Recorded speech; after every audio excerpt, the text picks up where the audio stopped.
Thank you. Sorry, I have one more question. One more question. Yes, with the recorded session, will it be shared, recorded video? Will it be shared? I don't know. Yes, I think it will be. It will be. Of course, it's recorded, so it will. I didn't register formally. So then maybe you have to like drop your what's it called? Your email. Right? Yes. Okay. So just leave your email. Yes. Or if you're in the community already, just text Tochi. Okay. Yes. I don't think I'm in the call. Is there a WhatsApp group or yes, go to Talking Momstress, okay? Talking Momstress on Instagram.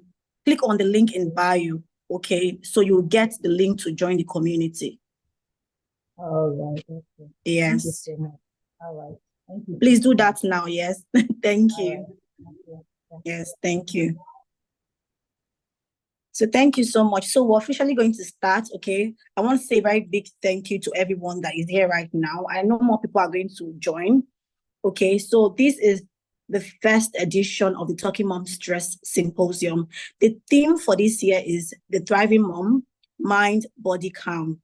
We are super excited to be here. Yesterday was life-changing, life-transforming. Thank you to our convener, Tuchi Opara, for this, wonderful opportunity, not just for moms to like connect, but also for us to learn, unlearn, and relearn. So thank you very much. Not to take up much time today, I want us to invite our first speaker.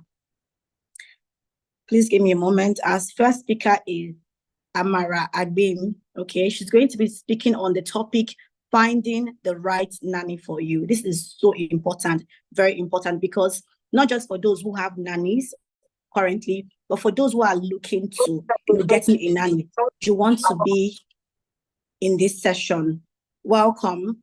So who is Amara Agbim? She is a trailblazer in the care, entrepreneurship, and founder of the Nanny Academy. Her journey began in 2008 with the launch of Work Life magazine, and she has since transformed the care sector from informal to structured and sustainable. Amara has built strategic partnership with entities like Sterling Bank and LSETF, and has received grants from Nigeria's Youth Win program. Her global influence includes fellowship with Women Leaders for the World, the Courts Foundation, and Opportunity Collaboration. She serves on the WISCA Advisory Board Committee on Governance and Programs, holds the Academic Owners Certification, and is a certified business development service provider. Amara has completed the International Trade Center's SMEs Trade Academy program and actively mentors through WISCA. She's committed to raising standards in the care work industry and advocating for professional development and empowerment globally. Please, ladies, let's welcome Amara Agbim. Please clap, show some love in the chat. Amara, welcome. Ooh, welcome, Amara. Thank you so much. Welcome. Thank you, Tochi, for having me. Thank you. I think it should just be appropriate to turn on my camera. Yes. Okay. So pretty. Yeah, same here, same here. Very, very pleased to meet you.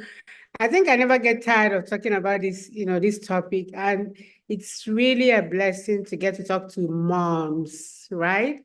Young moms, because my journey to what is now a career for me started as a young mom.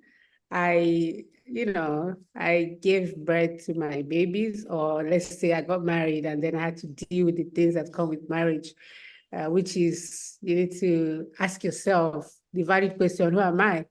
What do I want for my future? Do I want to be a stay-at-home mom, or do I want to pursue my passion or vision?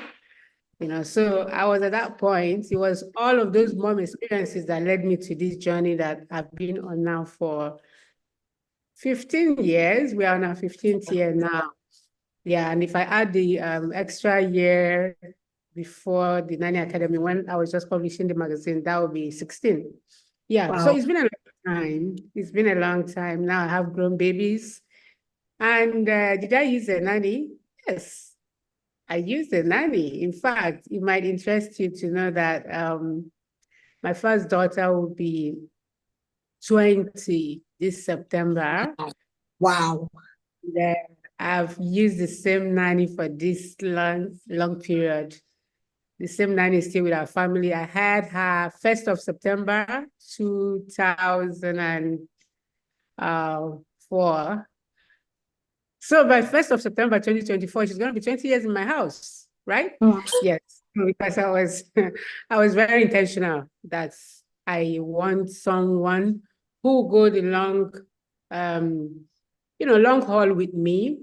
I was also very clear that I wanted to pursue my career, that I wanted to develop myself, Yeah. So, but you want something, but it's not like you have all the tools that you need to make those things happen. Do you understand? I did not have money. Yeah.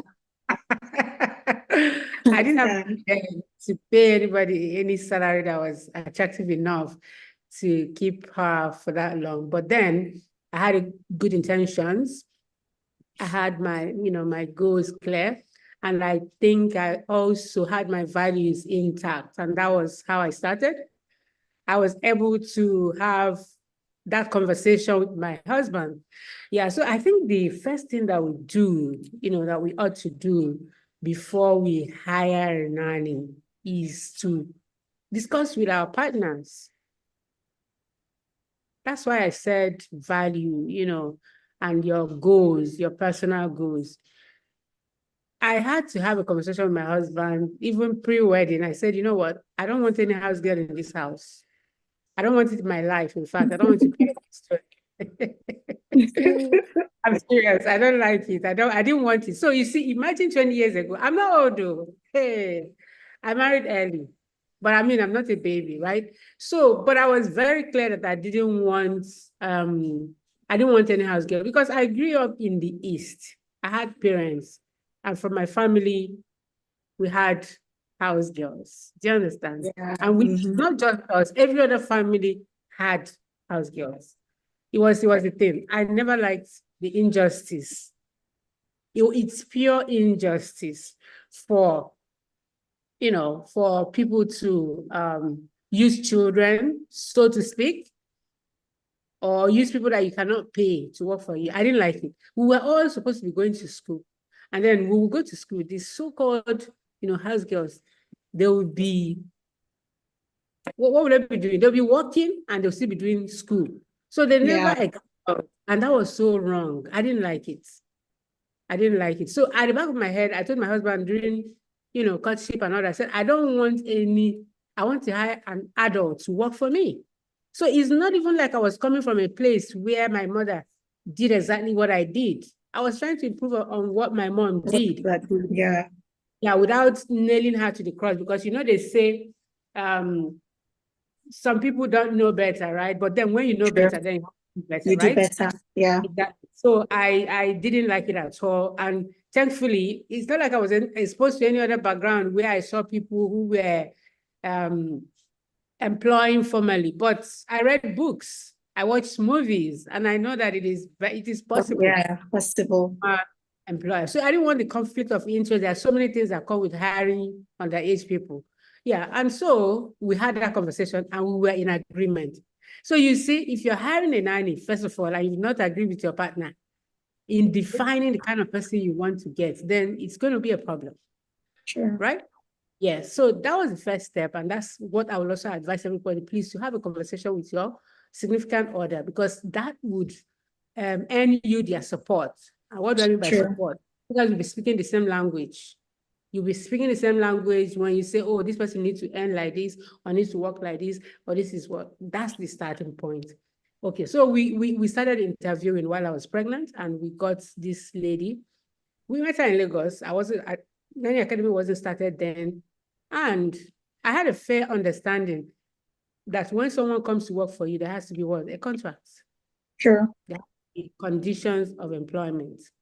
Yes. And so we had the conversation about how much is she going to earn? And then how is she going to work?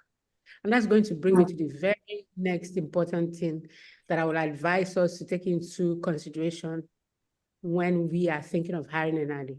And that second point is this: what resources do you have available for your, for your family? Everybody deserves child.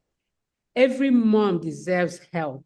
Every True. mom. Whether you're a stay-at-home mom, whether you are a career mom, everybody deserves, a little break, childcare, right? So, but if your solution is to hire someone, then it is a good solution, but we don't need to turn it into horrible experiences, right? By Yeah. not clarifying what we want out of the person. So we did a home audit. We were living in an apartment. We didn't have a BQ because we were just a young. We had just started out, and I'm like, That's I don't think it's going to be okay for somebody to come here and be squashing in this space, because I'm going to lose my mind having true. somebody inside every nook and cranny of my life. I needed some privacy then. And so we decided we were going to hire a live out because of the. Perhaps if I had a BQ, then I would have thought about a living. But we didn't have a BQ. We had a 3-bedroom and we needed all of our space. So we got someone who was going to be coming and going. So that helped to, separate the lines, put in those boundaries as we needed at that point in our life. Yeah. That the baby hasn't yet come. When the babies come, the dynamics are different. But still, my baby arrived 21 days after my nanny resumed. She was still going and coming. And as at the time, I was available. I was unavailable, like a stay-at-home mom. Yes. And so I think it's very important that every mom, every family that is trying to hire, to shun, the question of underage workers. It doesn't help in any way. And then secondly, you assess, the resources you have so that you know where the person is going to fit in. This will guide you. I mean, usually nowadays, when people hire from our agency, we say, oh, you need to have a contract of employment, right? So that contract of employment helps. It's a kind of orientation for moms to know where to draw the lines, how to manage the boundaries. Yes, and so we got her to be doing leave out, and that leave out meant, oh, she's going to work Monday to Friday and then half day on Saturdays. So she cannot come to work on Sunday, and Saturday has to be half day. So half day means you either do morning shifts on Saturday, which is about 8 to 1 p.m., or I will choose the longer one of, okay, coming around 11 or 12 and stay till 6 p.m. because it's half day, right? Yeah. Yeah.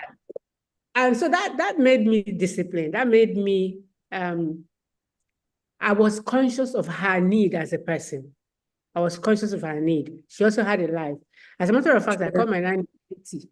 I call her Auntie Angela because she's older than me, So, but I pay her salary, and it has never stopped me from saying what I need to say to her. So I think it's very important that we identify the humanity in the other person when we're employing them, assess the resources available to us, and do what?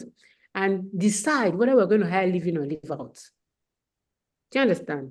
Because you cannot hire a live-in when you can't afford it.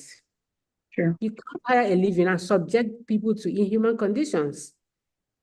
So that made it clear. Now, let me say to you that today, this is the 20th year, but guess what?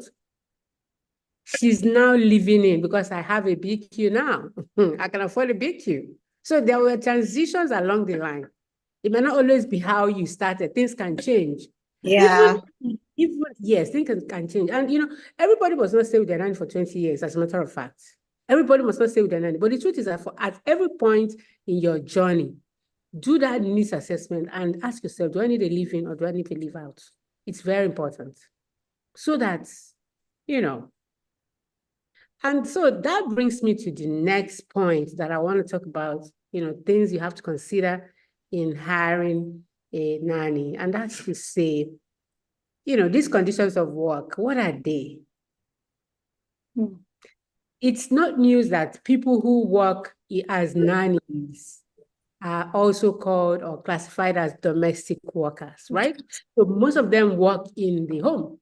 And a home is almost an unstructured place. It's mostly unstructured. Yeah, it is. You understand? And then, some of us mommies, young mommies, experience, you've not managed any human being before. It's so difficult. So you need a guide. I would always advise that we speak to a mentor, someone who is either experienced, you've seen them do something similar, so that you can begin to glean or gather experience on how you're going to manage the dynamics, because there will be a lot of things to deal with. When someone is working with you in a personal space, it's going to be a lot of friction, friction. The person is going to offend you.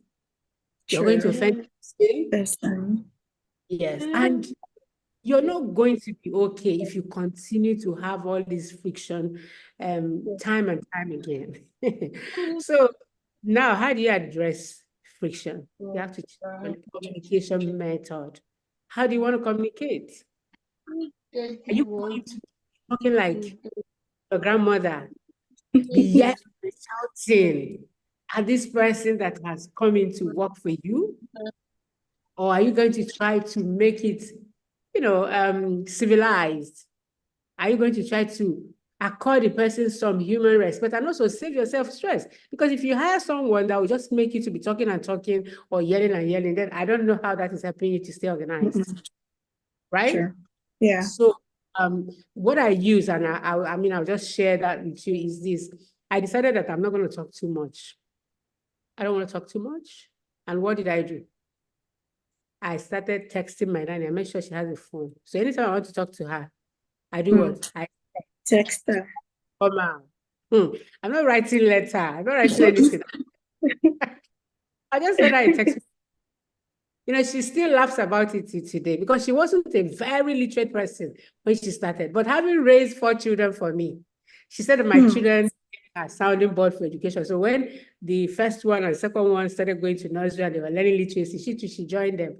And right now she's actually, doing very well. Doing very well, right? So, but that communication method helped us a lot. If I want to vent, I want to rant, I would text it. And then she will read it and she will digest it. So I was able to contain my, my rage, my use of language. It became even interesting for her, because again, she wasn't used to anybody writing to her. You understand? So she was building skills too.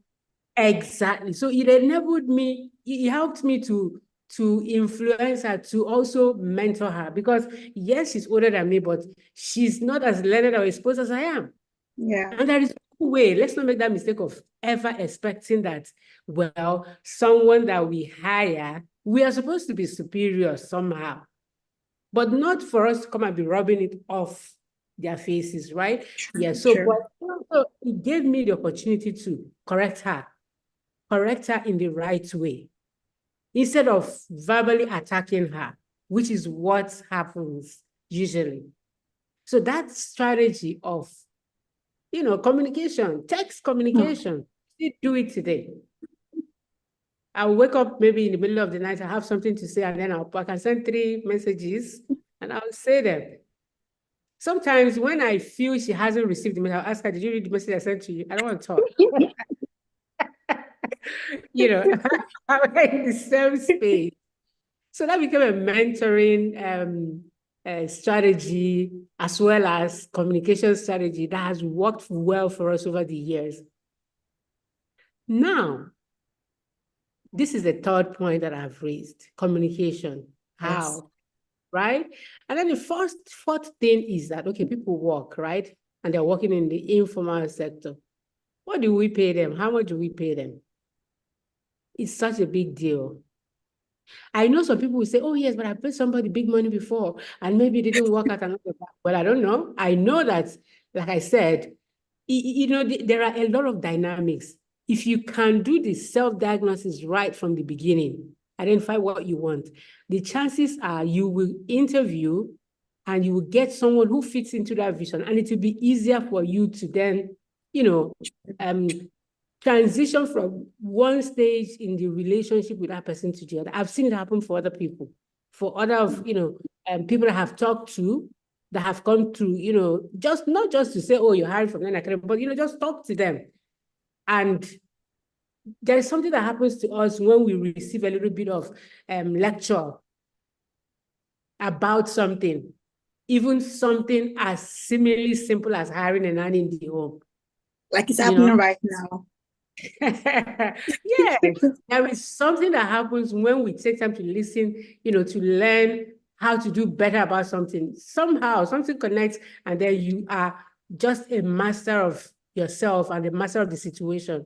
Yes. So now, when people work in homes, yes, it's unstructured and all of that, but they deserve living wages. I don't like to talk about minimum wage. I don't like minimum wage. And Nigeria is not a good place to talk about minimum wage. Sure. I am talking about what? Living wage. I'm even calling it decent wage, which is what the UN is calling it, the SDGs. I'm calling it living wage. Now, this is also a very important point you need to discuss with your partner when you guys are talking in the beginning anyway. But guess what? Sometimes out of two partners, one person might be the person who is more sensitive to the realities of life. And so I had the conversation with my husband, like I said, and at the beginning, well, I didn't have money. So he was the one that started the salary. And he tried to pay what his colleagues were paying, Then he was working somewhere and he also knew people who were hiring. I was like, wait, this is the rate. But let me tell you, that thing we were paying back in 2004, it was 8,000 naira that we started with. That's the only one I will call. I will no longer call the other ones. I will not call the ones of present, but the one that started salary of 8,000 naira. So, my dear, 8,000 was big money in 2004. Yes. You can go Yeah. and yes. But after 1 year, I felt that it wasn't good enough again. And I was worried. Because you'll be giving somebody 8,000 naira salary, then in a month you have sent them to market for maybe 40,000. They bought this for you for 40,000. So I was worried. I was worried for my safety, for the safety of my children. I was just emotionally worried that, we can do better. And I tried to talk to my husband. He was like, oh, no, the budgets and all those kind of things. And that was when I started thinking out of the box. What am I going to do? So you won't believe that for the maybe 5 or 6 years from the time she was employed, I started adding 5,000 naira to that 8,000 naira without my husband knowing. And I'm telling you the truth. Yeah, I had to, be considerate. I think the language you use here now is that we have to remember that they family and that they need living wage. And if their living wages are not decent enough, are not livable upon, then the chances of high attrition will happen. You will change nanny tire. You will. I was afraid of changing, not because I don't want to try new things, but I wanted stability in my home. I wanted a level of security for my children, because changing too many nannies, just like moving children, to so many schools is not good for the health of children. So because I was aware of this, I was quite intentional. I wanted to retain her.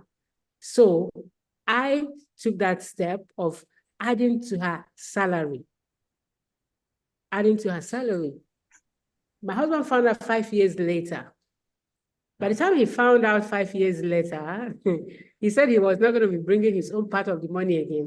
But I made sure that he continued to increase the money incrementally until I became a little bit economically stable, right? Yes. And then I was still collecting that part from him and adding my part. But when he now realized that I was paying more than, he said, oh, okay, so you can handle it. You can. So I don't know how most of us women, our plan about these things. I know I have some friends that will say, my husband does not bring the money. No. Well, I don't know. Because at the end of the day, the brunt of hiring nanny and managing the nanny falls on you. Sure. So you can see that I'm moving away from hiring, how to find the right nanny, into managing, because they are intertwined. Sure. You have to think of how to hire with the intention to do what? To retain. some of the little things you have to do to ensure that the person stays with you, because you need help. And so this is, a summary of what I would call the foundation of how you can hire a nanny. By identifying your need, by doing that needs assessment, determining, do I need a living? Anyway, need is different from want. You may want something, but you need something different. So need is usually superior to want. Sure. So you might want something, and then your reality is that this is what you need. So please adapt yourself to that reality. And when you can afford your want, then you can step up. It has happened, right? Yeah. Exactly. So, with these, you can also see that it is very important that when you hire someone, you give them a contract of employment. State everything. Don't hide under any, clouds. And remember that your family is the person hiring, this individual. Don't come and make your nanny the nanny general for the entire family, your entire extended family, because that's what people do. It humanizes. It stretches on them. And it doesn't help, because I know that one thing that mothers are worried about is, okay, I hope my nanny is not going to be mean to my children. I hope, this is not going to happen. But I think we should start, first of all, by saying, how can I show humanity to my nanny? And by so doing, I'm going to be securing my children, because we are all human beings, whether we like it or not. And we are working with these people closely in our close space. So if we don't do this, needs analysis, and if we don't define the boundaries from the beginning, if we don't determine the communication strategy we are going to use to communicate with our nannies from the beginning, it's going to be difficult to even, sit down as an employer. And then, having said this, in preambles, I want to share something that I would say is a privileged information with this group today. I just came in from Abuja yesterday, and I was called by the National Assembly to come for a public hearing on a bill that the the Senate is trying to pass. And the title of this bill is Documentation and Protection of Domestic Workers and Their Employers 2024. So we were invited to submit a memorandum. And of course, we did look at the proposed bill and we have reviewed it. We've submitted our position, and of course, also spoken to it. I spoke my bit. Some other stakeholders were invited, like Ministry of Labor, Council of Women's Society, and a couple of human rights NGOs, right? Now, if the bill is passed, it's going to be a game changer. It's saying the bill is proposing what? That every employer like you and I who wants to employ, you will go to Ministry of Labor to go and register. And every domestic worker is going to be what? Registering with Ministry of Labor too. What are we discussing? What are we discussing in the bill? A whole lot. But part of the things that are the articles of the bill are how many hours of work a day should a domestic worker work, including nannies, drivers, housekeepers, cooks. How many hours are they supposed to be working? This is an important aspect of employment for these people, because there are human rights acts that do what? Also protect them. And we are going to get, we don't know how long it's going to take for this bill to be passed. But you see, we are getting this privileged information, and I think that, we should begin to think about structure in hiring. There are good nannies and there are what? There are also bad employers. There are bad employers and good employers, bad nannies and, good nannies and all of that. But now the law is coming in, and the law is going to come and regulate some of these things, because I'm sharing my personal story. Nobody prompted me to do what I did. I did it because but right now the law is ready to force everybody to do what? to do the right thing. There are some people who are proposing 12-hour work day for domestic workers. My dear mommies, international standard says 8 hours of work is what every human being should work. And if you work more than 8 hours a day, what happens? You get either paid overtime or you opt out. So there is going to be a lot of fine. In fact, the bill has a lot of fines outlined, for offenders and all of that. And I do hope that we're going to take the issue of formalizing domestic work seriously to reduce the abuse. Sure. Of course, NGOs and human rights organizations that were present are also speaking strongly on cracking down families and people who hire underage workers. In fact, I don't believe that underage workers are even supposed to be, like, it's not even something to discuss. You know why? Because who does that? Hiring children to take care of children, right? So I want to believe that this group is a group of elite moms, of our moms who are aware, moms who are in the know, who know better, who would go out to hire adults and then set out conditions of work for them. But first of all, you need to do that needs analysis. What do I need? Firstly, do I need a living or live out? Do I have the resources to sustain a living or not? Now that the law is going to force us to do some things right, there are still some things you have to do independently, right? Which include that analysis. But for the conditions of work, unless you really, really want to be changing help, unless you want to inflict psychological trauma on your children by hiring and firing and hiring and firing, you need to pause and think of what you want. You see, the question of hiring people too, and then paying salaries to other people on their behalf. Okay, this person is living with me, but I'm sending money to their mother every month, or I'm doing this, or I'm going to reward them after. It's not employment. So when people come out and you see all sorts of narrative out there about nannies, what I say, my ears are so blocked, and I'm like, okay, please, can we take these stories one by one? Let's not make generalizations, Because the truth is that there are a lot of people who are not doing the right thing, but everybody's calling whatever they have nanny. Do you understand? True. Right.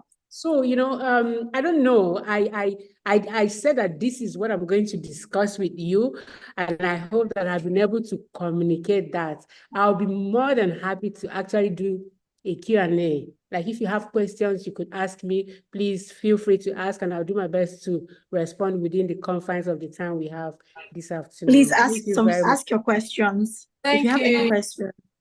Thank you. Thank you so much, Amara. Thank you Thank for you. everything that you have said. I have a question. If I have a series of questions. Okay. My first question is. You're echoing. Yeah, I want to.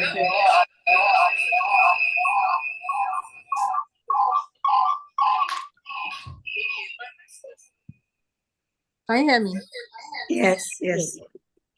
How can you get your partner to be on the same page with you when you want to hire a nanny? Because sometimes you know that you really need the help, but your partner is against it. So how do you communicate that need exactly? Let me start with that one. Right. Honestly, there is this saying that you have to run your family like what? Like a business. And you know that for every business, you get to have what? A plan. If you don't have a business plan, then you're headed for the rocks. So I want to believe that we are married to people, or that we choose partners that we share the same values. And when we share the same values, then we must have conversations. And when we have conversations, we need to have, what is the topic? What are we talking about? What's the theme of this conversation at any point in time? So to get your partner to listen to you would mean you communicating that you need to have a conversation. I was at a funeral recently, and the lady was wailing so much. Her husband passed, and she said that her husband has a way of waking her up every night when she wants to sleep. And the man will say, look, we need to talk, we need to talk, we need to talk. That she didn't like it, but over time, they lived together for about 21 years. That became their way in the dead of the night, about 1 a.m. So you need to, first of all, maybe find time when the person will listen. Because during the day, it's too noisy nowadays for us adults, right? So much distractions. Yeah, so you need to find the time that the person needs to, is ready to listen. That's one thing. When there are no distractions, either children or phone calls, nowadays distractions are much. And then you would then choose your words. You have to plan the talk. You understand? This is the reason why I need this help. This is why we need help. I have a friend right now who is in a situation where her husband doesn't want her to work. She was a former bank manager. Her husband doesn't want her to work right now because he says, I'm too busy. And you too, you cannot be too busy. Then our children are going to go, crashing. But guess what? They've had several conversations and negotiations. And right now, she is working virtually. But they have help at home. So the idea was, okay, just stay at home. Maybe that's what the man thought. The beauty of conversations is that the more you talk, the more you find out, creative answers. I think as you are having constructive conversations and you're not using, you're not nagging, because that thing they call nagging is funny. Some people don't know, and it's not only women that nag anyway, men also nag. Men can nag. So nagging is not proper communication. Proper communication would be planning that communication, not coming forward as rude or pushful, but you have the points of what you want to discuss clearly. I want to believe that if you are a clear communicator, if you articulate your goals, and you actually do have a goal, then it's going to be clear. The man will listen. But the point might actually start from, well, I hope your partner is someone who is sharing the same values with you. You guys are supposed to be looking together in the same direction. Not opposite. You understand? This is a bit of marriage. This is a bit of marriage counseling now, but honestly, that's how it is. Because if you're not looking together in the same direction, then there's going to be division. There's going to be, problem. It's not going to work. So many women struggle with trying to, I don't know how to put it now, like you want to maintain a certain image, you don't want to be seen as pushful. Well, I don't know. I think everybody has their own. But for me, like I said, I didn't need to have this conversation again. I had it pre-marriage, pre-marital, like we need help. I need help and I want this kind of help because I have a career I want to pursue. I have a passion. I want to pursue my career. And my husband is someone who loves accomplished women. So I guess it worked out because we have that distinct clarity of goals, and this is how we're going to achieve it. So, Tochi, I don't know if my response is helpful on how we can even Quite helpful. To communicate. This one does not even really. My husband is very helpful. He's handsome, as in hands-on. Fantastic. Just to add a comment, in fact, he's the person who pushed for us to get the help this time around, because for the 8 years of me being a mom, we've been doing it by ourselves. But since I had my third baby, he has also noticed that I need extra help, and he went by himself to get somebody for us. So I'm so thankful for that. I'm just trying to encourage our moms on the call to share and open up with us. So thank you very much. Someone asked the question. Thank you. Okay. So she says, what's your advice for someone who is not getting a nanny because of the scary stuff you've heard and seen as regards nanny? Well, you need to talk to yourself, and then you need to replace those scary stories with positive ones. Like I've been by really, really actively looking out for it. One of the things that used to help me those days was, Genevieve magazine. Yes. I read that magazine, and guess what? It was my husband that used to buy it for me. So, and when you read there, you see Mom's Corner, you see someone talking about something. So maybe this is something that, Tochi can take up. You could have a corner in your community where you encourage moms to share their positive experience with their nannies. That can encourage this person who is having this fear. Because even as Christians, I want to believe being positive, we just have to believe the best. Yeah. There are so many bad stories about men, but we're still getting married every day, and there are good men out there, right? And we keep having. So it's the same thing for help. They're not bad. We can get paranoid. I know that being paranoia is actually a psychological condition that we can get help by talking about it in communities, or we can even get a little bit of counseling. So we can have this as something to add to the Talking Moms service, where you share positive stories about people who have had nannies. It doesn't matter where they get the nanny from. What matters is that, oh, these people have positive stories. And so, we can also assist you, talk to a couple of our clients. I know that they've had they are exemplary employers. They've had wonderful experience. There are different things to say. In fact, this topic is inexhaustible, to be honest with you. I can talk about it from now to next. But, it's important to heal, because when you also don't get help, you're going to break down. I started by saying that everybody needs help, whether you're working or you're not working. Never make the mistake of saying that even the mom who stays at home doesn't need help. It's not true. You're going to break down. You need one form of childcare or the other. And unfortunately, we don't have a lot of community childcare here in Nigeria, apart from the daycare centers, right?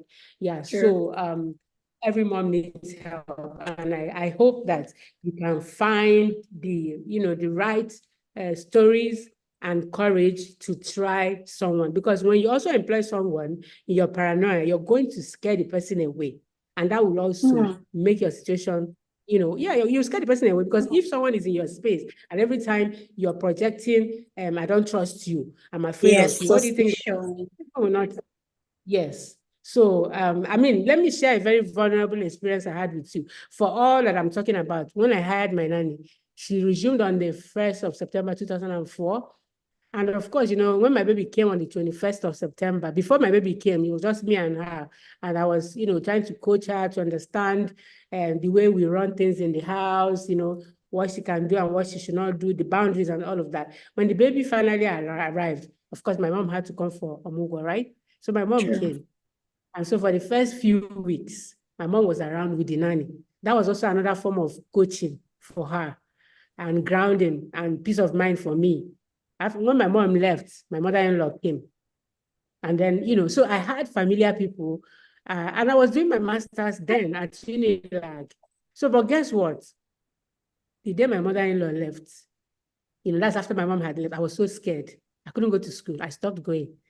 I was afraid. I was afraid. I said, this woman will carry my baby and run away today. Do you understand? What if I come back and something has happened to my baby? I stopped going to school. It was when the school, the nurse started calling me. If you don't come this week, you will not write exam. You will repeat. That's when I had to tell myself that, what are you going to do? And I said, you need to trust this woman.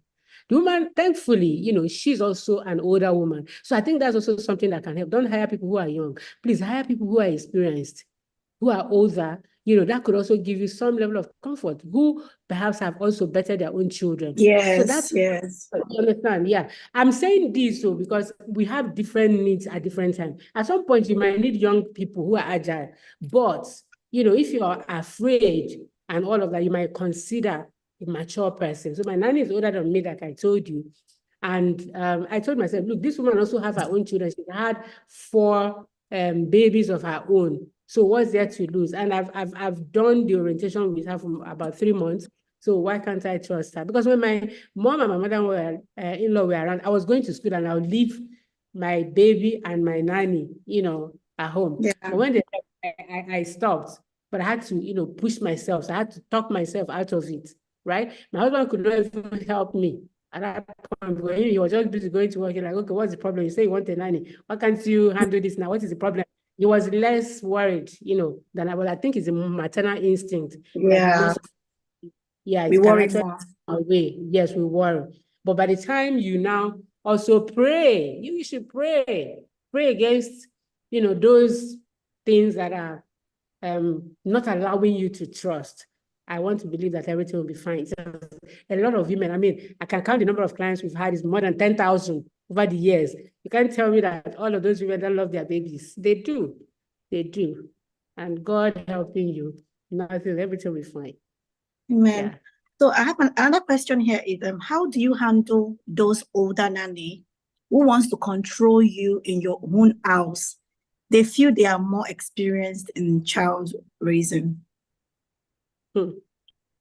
Well, you need to also, is part of that thing I talked about, that you need to know yourself, know what you want, and be ready to know that managing human beings is such a task. Now, I'll give you a very close example. Yesterday, in fact, let me use the word that you need to know. You need to be assertive. You need to be assertive, because there are places where you put your foot down, and then you also communicate very clearly and firmly. You need to be firm, assertive, and, define those boundaries. That's it now. That's why I was talking about boundaries in the beginning. Yeah. But yes, I came back. My nanny was actually in the car. And then she said, oh, we need to buy something at the supermarket. And I'm like, I'm so tired. I don't want to go to the supermarket. But eventually I said, okay. And we went, right? And then we picked a lot of things. And I picked a carton of Ribena, because that's my daughter's, we have some guests in the house. My brother's wife is around with her children. So I also tried to buy things for the children. You know what my nanny did? She said, no, this Ribena, this children is a waste. Don't buy. I said, what do you mean? I said, I want to buy Ribena. Don't tell me what to buy. Simple.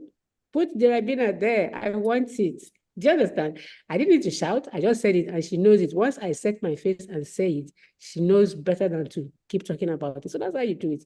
How can you come and be controlling me? Or how can you be the one to not tell me what? In fact, even if it is a bad idea to buy that Ribena, allow me to. Yes. Is my space, and I'm in charge. So that is it. We need to have that confidence. Look, no, you can't boss me around, but you just need a simple language. I don't need to insult her, come and start saying, how can you control me? No, I don't need to go that route. I just needed to say, I want the Ribena. I want it for my daughter. Don't worry, even if he finishes, it's fine. They're my children. I want them to. Don't tell me what to buy. You can make suggestions. They can make suggestions that you can take, but this is just an example. It could happen in other areas. You need to know that, you have to, step your foot and be very firm in your communication. So let's take this question, and one more question. She says, what would you advise a mom abroad when hiring a nanny can be expensive? Yes, in fact, I have a lot of friends who own nanny outfits in the US, in the UK, and all of that. What would I advise a mom? I have a cousin right now who is struggling with her childcare. She's in the UK. And you know what they do? They'll go hire people who are not, who are visitors, and they pay them less than the minimum wage. That's one.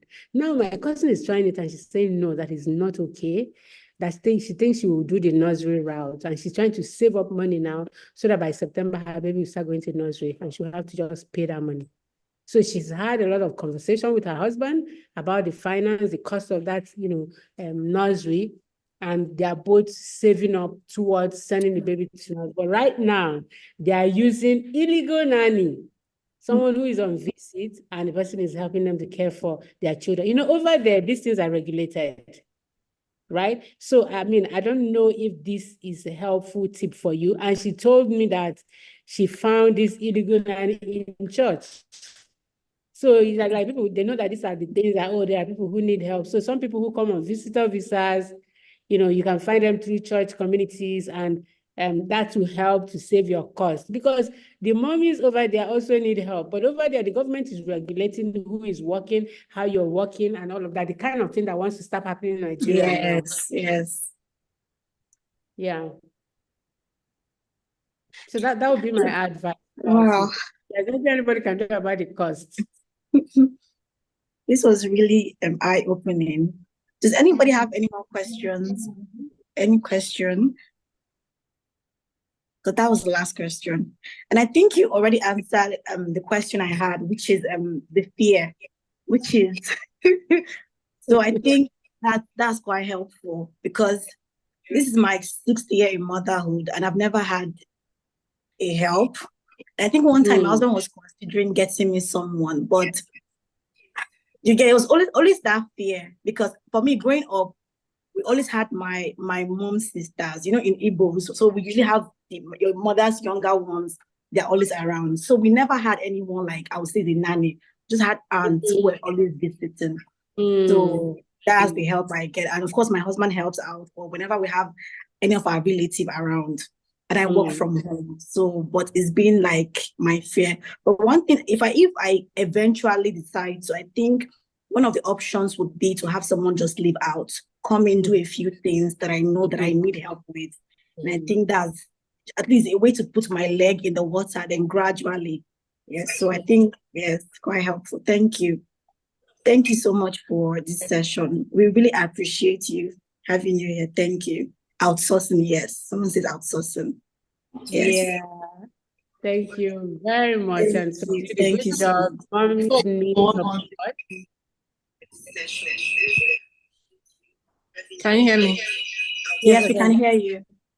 Okay, just from what Chidima said, when she mentioned she works from home, there are people who are battling with the guilt of actually hiring a nanny because they work from home and what will people say and all of that. So please, I don't know if you can say a word of advice or sort of encouragement for them to look beyond that, beyond the guilt and go for what they want. In fact, you see, I stopped feeling that years ago. And when you have babies back to back, what are you going to do? Are you going to kill yourself? When you have to earn money for your family, what are you going to do? Are you going to rob Peter to pay Paul? So we should say the truth to ourselves. And, there are so many things that happen. The higher you go, I've had times when I didn't have time for my babies, and yet I own my own business. It's not like I'm working for anybody. I've had times when I don't have time to even look at the assignments. Yet I'm working for myself because when you are working, you have to work, and you know that okay, what is the reason why you're working? You're trying to earn a living, isn't it? Why you're working from home? Sure. So there is no guilt that you should feel about it, and you really don't owe anybody any explanation.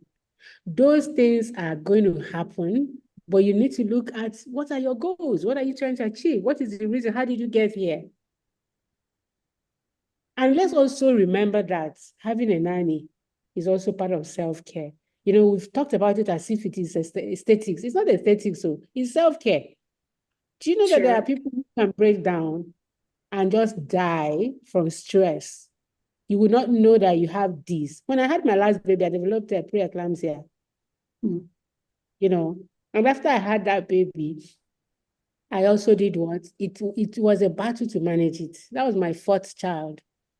And, that was when I said, oh, my husband, you like babies, but, it's enough. I don't want you understand? And then I needed help. Imagine if I wasn't there. So having help at home is part of self-care because you need your me time. You need a breather. I like how you said that you need to put your leg in the water. So why should you care about what people say?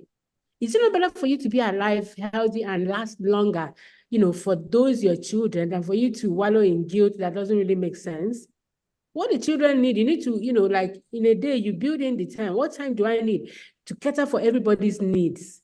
And I also will advise that, okay, no matter how we are working, we will have break. So let's also remember that, okay, when it is time for us to change and relieve the nanny, okay, we bond with the children and it makes up for everything. So I don't think that thing has any place and I mean, any place in today's world, feeling guilty that you're using help, please. No, the economy is too hard for every mom. We need the income from both parents, right? Yeah, so I don't, I encourage everybody, feel yourself, use the time that you're even doing your work without worrying about your children as self-care. You need a little bit of, fresh air. I was in Abuja for 3 days. To be honest, I felt free. I went on Monday and came back yesterday. I was a little bit, even though I wasn't the nanny, but my At least there was no mommy this, mommy that for 3 days, and then I'm back, and that's fine. I can continue from where I stopped. So please, please, please, please, don't beat yourself up. Don't beat yourself up. It's enough to be a mom, but you need to be healthy and you need to be a thriving mom. There will be times when your problem will be that you can't provide for your children. If you don't have a work life, you don't have a career that you're building or some business or something, you're not going to feel, you're going to feel worse because the children will be looking at you and you'll be looking at them and yeah. Thank you. Thank you so much. Great session. Great session. This one is one for the books. Thank you so much, Ma. We really appreciate you. Thank you. So much. Thank you. Thank you. So how can we reach you outside of this space? I think that she has my email. She has my number. Yeah, so my email is amara.abim@denaniacademy.com. I'm also on Instagram. My personal Instagram is at amarakina. And touches with my number. So I'm always available on Instagram. I respond very fast and all that. Okay. Thank you so much. Thank you. Please show some love. Please, if you know you enjoyed this session, if you know you were blessed too, because me, I've been blessed. Yes. So please show some love. Thank you so much, Ma. Thank you. Thank you. And enjoy the rest of the conference. Thank you. We will. Yes. So we are going to invite our next speaker. She is going to talk on the topic, creating a safety plan, steps for moms to recognize, take actions, and heal from emotional abuse. So to speak to us on this topic is Kay Benson Akibe II. Kay Benson Akibe is an international emotional healing expert and licensed soul care practitioner with over 25 years of experience as the founder and chief responsibility officer of Living Your Dream Initiative and Secure the Future Initiative. She has transformed the lives of over 200 vulnerable children, impacted more than 500,000 secondary school students, and empowered numerous women. She has served as lead pastor at Firm Foundation International alongside her husband for over 2 decades, providing hope and guidance. Kay also hosts Living Your Dreams with Kay, a popular TV, radio, and online streaming program, inspiring and empowering audience weekly. Through our soul care ministry, Unbound Soul Care and Transformation Services, Kay has helped over 1,000 individuals heal from trauma and achieve personal growth. Her dedication to emotional healing and empowerment makes her a highly respected leader in our field. Ladies, please welcome Mrs. Kay. Thank you so much for joining us, ma'am. Thank you. Chidima, how are you? I'm well, ma. Thank you, ma. How are you, Thank ma? you so much. I'm doing well. Doing very well. Thank you. All right. Are we good to go? Yes, we are. We are good to go. Very good to go. So I welcome. Did you make me an admin so I can see whether I can share? In the wrong side. Okay. So good to connect with all of you here. Welcome everybody. Okay, is it possible to mute? All right, we are looking at a topic that will help moms make a difference. We're looking for a topic, but we're looking at something, a safe space that will make mom make a difference. All right, what I want to do is I will run through something very quickly then I will let you ask questions. All right? Okay, I ma'am. want to appreciate the leadership. I want to appreciate all of you here. If you're a mom, I want to first of all tell you congratulations. You are doing well. You are doing well. I want to congratulate you. Will you make mistakes just like any other in every other? Please, I want to know my time. So I won't out. I just want to keep to my time. Okay. Thank you so much. I want to first of all appreciate you. You are doing well. If you're a woman, you are doing well. I know that you don't get it right all the time. That's fine. As long as you don't just allow yourself to be stuck there. My job is simple. I like people to just keep moving. I want to see an end to brokenness. I want to see people move from brokenness to personal wholeness, from personal wholeness to interpersonal competence, from interpersonal competence to mental stability, from mental stability to spiritual growth. I don't like it when people are stuck at one point or the other. Yeah, I like you to, even if something happens, you should still also be able to return back to joy. That's resilience. You're not broken into several places. You are together. However, because we live in a very broken world, things happen. And how they happen, you don't understand. So I want to see whether I'm a root cause person. I want to see whether I can trace some things for you very shortly. All right? In life, if you want to make sure that you are not broken into shreds and stay there and not find a way out, look at, I'm going to show you 4 columns. I'm going to show you 4 columns. The column number 1 is called pressure patterns. The column number 2 is called, please help me write it down because you need to get it. The column number 2 is called emotional issues. The column number 3 is called spiritual issues. The column number 4 is called locked hearts. Again, I go again. Pressure patterns, emotional issues, spiritual issues, locked hearts. Those 3, those 4. So let's begin from, what does pressure pattern mean? It just simply means ways people have hurt you, or the wounding arrows that it's called wounding arrows, just 2 sentences, wounding arrows. As long as you are alive, something will happen. Sometimes there are things you planned. Other times, they are not things you planned. What do I mean by things you planned? Your decision, that is, you made a decision that ended up hurting you. So you found out that you are broken, you have been broken by your own decision. Some other times, it is other people's decision or action that hurt you. Beyond that, it can even be hurt or damages that came from not getting what is rightfully yours that you're supposed to receive. For instance, neglect. For instance, lack of connection at your childhood and all of that. All right? These are called pressure patterns. When they come, if it happened, you are wounded by them. So I'll just show you some basic pressure patterns.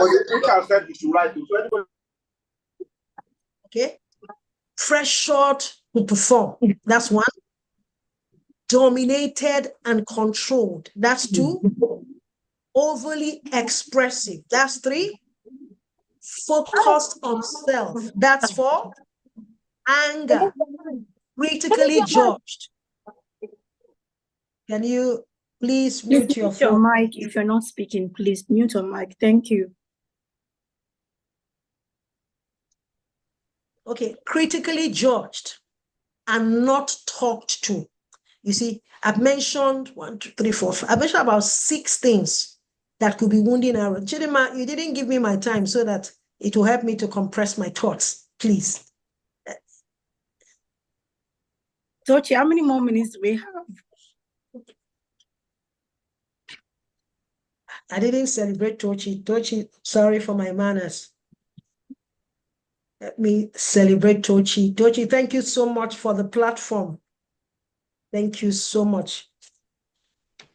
Okay, so 4 to 5. All right. So let's move on. The next one is abuse issues, physical abuse, sexual abuse, verbal abuse, emotional abuse, and spiritual abuse. All these things are called pressure patterns. All of them are referred to as pressure patterns. All right? Thank you so much, Tochi. However, if this ever happened to you, what is going to happen is that you will not be feeling safe. Life is about safety. You want to be free to be yourself around people. So how do you recognize what is going on? This thing, when it happens, if any of that happens, it will leave a message to your heart. The message it will leave to your heart, this is how it will make you feel. Number 1, abandoned. Number 2, neglected. Number 3, ignored. Number 4, insensitive to my needs. Number 5, humiliated. Number 6, disowned. Number 7, betrayed, despised, disrespected, emotionally detached, rejected, and emotionally drained. I could give you a scenario to explain these things so that you understand how they work in human terms. A friend was sharing this thing with us. She has her mom. She grew up with a mom who almost has cleanliness was an addiction. So she wanted to please her mom. She really, really wanted to please her mom. She wanted to earn her mother's love by performance, by behavior. So this particular day, her mom had challenges in her hand. I think the mom had injury on her hand and was going home to go see the grandmother. So she quickly cleaned the entire house, hoping that when she comes home, her mom will be so happy with her and love her. My dear, the mom came home. This little girl was waiting for the mom to say, "Oh, thank you." Only for the mom to shout. A house is not clean until the sides are, until the corners are clean. The girl said there and there something died within her. She made up her mind and took a vow that she will never allow anybody treat her this way again. Do you know that she carried that thing into her adulthood? Then she got married. She was dominating her husband, and dominating her husband not because her husband was abusive or anything. That woundedness that happened, that was unaddressed when she had wanted to earn her mother's love and approval and she didn't get it. She was critically judged. She so dominated her husband, and the man's ego was dying in this process. On the other hand, the man had a father. I don't want to talk about the man now because of time, but look at how this plays out. When you are wounded, you actually focus on your own pain. For instance, I'll play another scenario. Imagine Chidema or Tochi. You are in the kitchen, or you are in the, let's put this, you are in the kitchen trying to make some meal. And while you were doing that, you injured, God forbid 250 million times. You injured 911 emergency. Your husband, on the other hand, maybe was trying to sort something out from the car and also injured. Your husband is running to you. You are running to him. Let me ask you a question. Chidima, who will console who? If someone is bleeding, if Mrs. A is bleeding on one hand, and the other, two of you are holding your hands. You're holding your hand, the man is holding your hand, and two of you are running to find comfort. Who will comfort who? The answer is nobody. When people are wounded, they focus on themselves, trying to find comfort, trying to find how to resolve this. So I need you to recognize this, that some of the things you feel on your inside is not because you are a bad person. It's that you have been put under pressure. Some patterns have been put on you. Okay, I'll be waiting for him to say sorry. Don't you? You'll be waiting for him to say sorry. But he's also waiting for you to say sorry. Thank you. So he's also waiting for you to say sorry. You see, you heard what she said. Say, I'll be waiting for him to say sorry. Because when people are wounded, they don't focus on the other person. They focus on themselves. It plays out every day. You are shouting, oh, my hand, oh, my hand. How come, oh, how come? The man is shouting, ah, my hand, my hand. So who is going to now comfort and soothe who? That's what woundedness does. When people are wounded, it leaves some kind of message within their hearts. So there are some of us who are in this meeting today. You practically feel all alone. You feel neglected. These are some of the things that you have been through. You feel that nobody understands me. Nobody understands what I'm going through. You have emotionally disconnected. You're emotionally detached. And you're wondering what to do. I need you to recognize this. And know that this thing will make you take an action. Either you become so bitter. And when you are bitter, you start looking for how to revenge. When you are bitter, if you are not bitter, you go into temporal values. Temporal values is you treat people like tools. You use people as if they are toilet tissues. It's not because you want to or because you're a wicked person, but pressure has been put on you. Two kinds of pressure. Either pressure that came from you being damaged by someone's action or by your own decision, or being damaged by wounds of deprivation. You find out that you use human beings, you cherish you put relationship and use relationship as if you're using like toilet tissue. The next one is rebellion, defiance. The third one is moral failure. And then you become very hypocritical. You have identity crisis. You put on a mask. You go around town wearing a mask.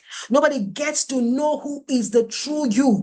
And that's because you are going through a lot. Let me again stop and congratulate every woman that is here today. You have been through hell on high water. You're still standing. You didn't collapse. I want to congratulate you. Some people went through what you went through, but they couldn't come out. Some of them committed suicide. Some of them took their lives. Some of them are in a psychiatric ward. One of my friends who is a nurse in a psychiatric ward said, when you go to the female section of psychiatry, you see a lot of women, and most of it is caused by heartbreak. So let me congratulate you. Even though your heart was broken, you did not lose your life. You are a hero. All right, let's go forward. Let's just go forward. So what kind of action do I want you to take? I want you to first of all know that what happened hurt you. What happened bruised you to the point that this behavior you have now is not the true you. True. What should you do to come out of it? You need to heal from it. The first one, you need to identify the pain. You need to feel the pain. Stop doing macho woman. Some people don't just pretend that there's nothing going on. Meanwhile, there's something boiling on the inside. Sometimes you know what it is. Other times you actually don't know what it is. That's the first thing you need to do. You need to identify the pain, not the source of the pain. The pain, what are you feeling? Are you feeling abandoned? Are you feeling, you need to identify it. The second one, you need to identify the cause. What caused it? This trigger, what is causing it? Is it decisions you made by yourself? Is it something that someone did to you? You need to identify are there abuse issues? See, most times we feel that the worst kind of pain that happens when someone has gone through one eventful, maybe someone was sexually abused or someone was verbally abused. But we have realized that in this our work, some of the worst things that happened to people were wounds of deprivation. And it happened to Michael Jackson. I was in another platform where I was sharing this. Michael Jackson was talking to 800 students from Oxford University. You know what he said? He said one day when they started Jackson 5, he was 5. In the middle of that one day they were at a rehearsal and something happened. He turned to his dad and said, Daddy. Daddy shouted on him, I'm not your daddy. I'm not your daddy. I'm your manager. Michael, 12 to 13 minutes into the talk, Michael broke down and started crying. He said, all I wanted was to hear my father say, I love you. I wanted to hear my father's heart.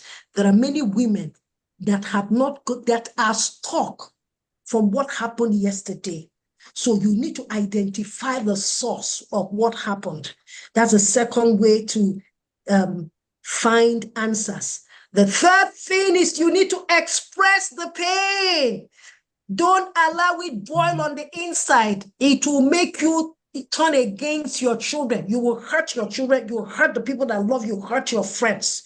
If you don't express the pain, you will hurt your friends. You need to forgive the offender. That's the fourth one. The person that did it to you, need to forgive that person. It's not easy to forgive the person. You need to do that. And if it is possible, you need to visualize a beautiful scene and see yourself in a beautiful scene. That's number 5. I'm trying to close. And then number 6, you need to express, you need to look at that memory and express forgiveness in that memory. When we take people through one-on-one section, we take them through workshops, you realize that sometimes some of the pain is boiling over 25 years, 30 years, and sometimes they have forgotten. They have completely forgotten, they have forgotten, they can't remember. So you are sitting there in a one-on-one section with them, all of a sudden, the person just remembers something that happened, and the person will break down, and you are wondering what happened. And he comes out with something. You need to express forgiveness in that memory so that you can heal. Thank you. Thank you so much, ma'am. Thank you. Thank you. Please, we have any questions? Any question, please? A said, this is like a direct message. Okay, I'm sure my time is up. Question. My time is up. Can you hear me? Yes. Okay, so just want to, maybe you should talk more on what if the hurt, just like you mentioned the case of Michael Jackson. You have a mom, you know, your mom is supposed to be like your rock, your everything, but unfortunately, that's the person who is inflicting more pain on you. Sometimes it's hard to forgive. So what do you suggest is the first step to forgiveness? How can a mom who has her own kids now, you know, take that first step to forgiving her own mother for maybe a trauma that was caused or something? I need you to look at this, that there's no mother who will intentionally create pain. That's so there has to be that understanding in the victim, the person that had been hurt by a mom. There's your mom actually did the best that she knew. If she knew better, she would have done better. If that understanding is put down, first of all, that you're not looking at it that my mom intentionally wanted to finish me. It is the parenting style that was there that, in fact, then they used to beat. It was a lot of beating and all of that. That's the first one. The moment you understand that, you look at that same situation from a different perspective. Because at the root of woundedness is actually a lie that you believed. What determines the quality of your relationship is, first of all, behavior. At the root of behavior is emotion. At the root of emotion, thoughts. At the root of thoughts, it's core beliefs. The moment you give your mom that understanding that she didn't do this thing purpose, just excuse her. Give her benefit of a very stupid doubt. Your core beliefs will change. Once your core beliefs changes, the thought process that is responsible for that, the thought process that is responsible for that, takes a different shape altogether. It affects your emotion, because once your thoughts are affected, your emotions are affected. Your emotions are affected, your behavior will be affected. Then, like I said, I said you should express the thing you're seeing. Sometimes women are going through a lot. I don't want them to laugh at me. I don't want them to laugh at me. We bottle things up. You must have a safe place. I don't think that it's before they used to say, I'm a woman. I can't make friends with women. That's nonsense. We must arrive at a place where you also have healthy women. That when you tell them, when you are unburdening what you're going, when you rant, when you just talk, they give you good advice. They say, okay, look at this thing from this perspective. Because it is perspective. Once you take out the lie, the pain goes. Because every lie will generate pain. So I have a question, Ma. Okay. Chidima, go The ahead. question I want to ask is, I mean, as mothers or Yeah. parents, how do we ensure that we are not doing things to cause our kids trauma? You get, I mean, you just talk about forgiveness. I know for me as a growing child or even an adult, I don't know, I never hold anything my parents do to me to heart. You get, that is how I've been. I know my siblings, upon talking with them, they don't feel that way, right? They never felt that way, but I've never been someone to hold whatever they've done to them to heart, because I know they don't know better. You get? So, but now as a parent, as a mother, how do I ensure that, you get, I'm not unconsciously, you get, I don't know, causing my child maybe trauma, or I don't know, breaking them. I don't know if that makes sense. Chidima, that's a very fantastic question. Very excellent question. I'll give you the answer immediately. First of all, trauma means that you're stuck. You're not able to return to joy, return to resilience. Okay. If you don't want to cause other people trauma, just make sure that you're a healthy person. Because if you're healthy, you're able to respond to people, because hurting people hurt people. If you're healthy, you are able to respond to people in a healthy manner. Just in case something happens, you are able also to recollect yourself and apologize immediately. All right. I'll paint a scenario to you. Let me address where your brothers or your siblings felt different about what happened. Very simple. Let me tell you what it is. You see, people process things differently. There are people that the way they understand love is words of affirmation. That's how they understand love. When you give them gift, they will take gift too. But when you begin to say, I have a daughter that if you want her to cut her head and give you, start saying sweet, sweet things to her. I love Sure, language. yeah. I don't want to call it love language. Let me Okay. leave it. But that's what they call it love Yes. language. When you say sweet, sweet things to her, now such a child, if you want to hurt her, it is only with her words you will hurt her. Because True. that's how she receives love. Love. It's different from another child that the child receives love through acts of service or touch. Let me take something like touch. There are some people who have been sexually abused and they were not broken. Why?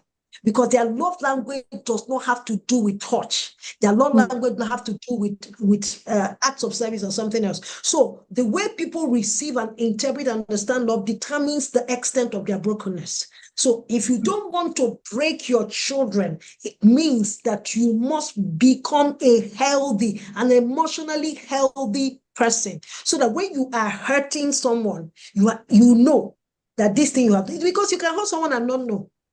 True. And if the person tells you you are not there defending yourself, you're able to quickly retrieve your action. If I still have time, they're telling me I have 4 minutes. I'm told I have 4 minutes. My PA is saying I have 4 minutes.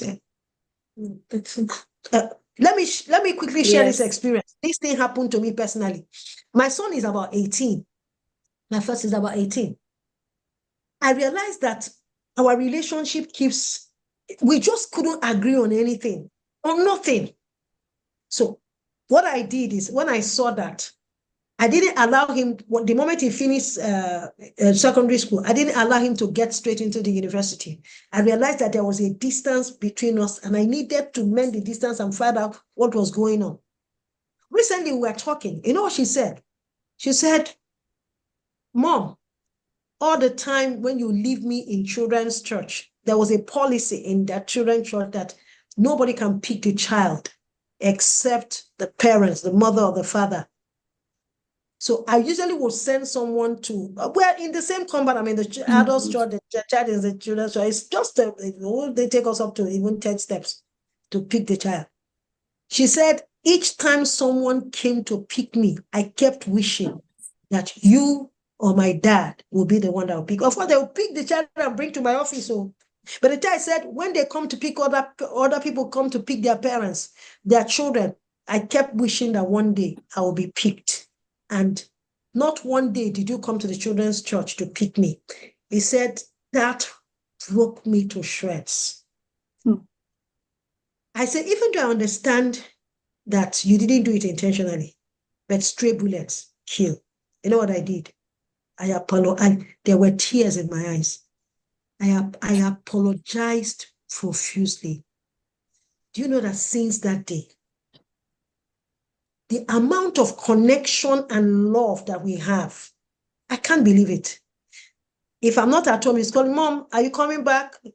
And I said, thank God, that I was able to retrieve the relationship. Just imagine if you have gone to school and I'm not able to retrieve that, something would take that space, that disconnection, that wound of deprivation.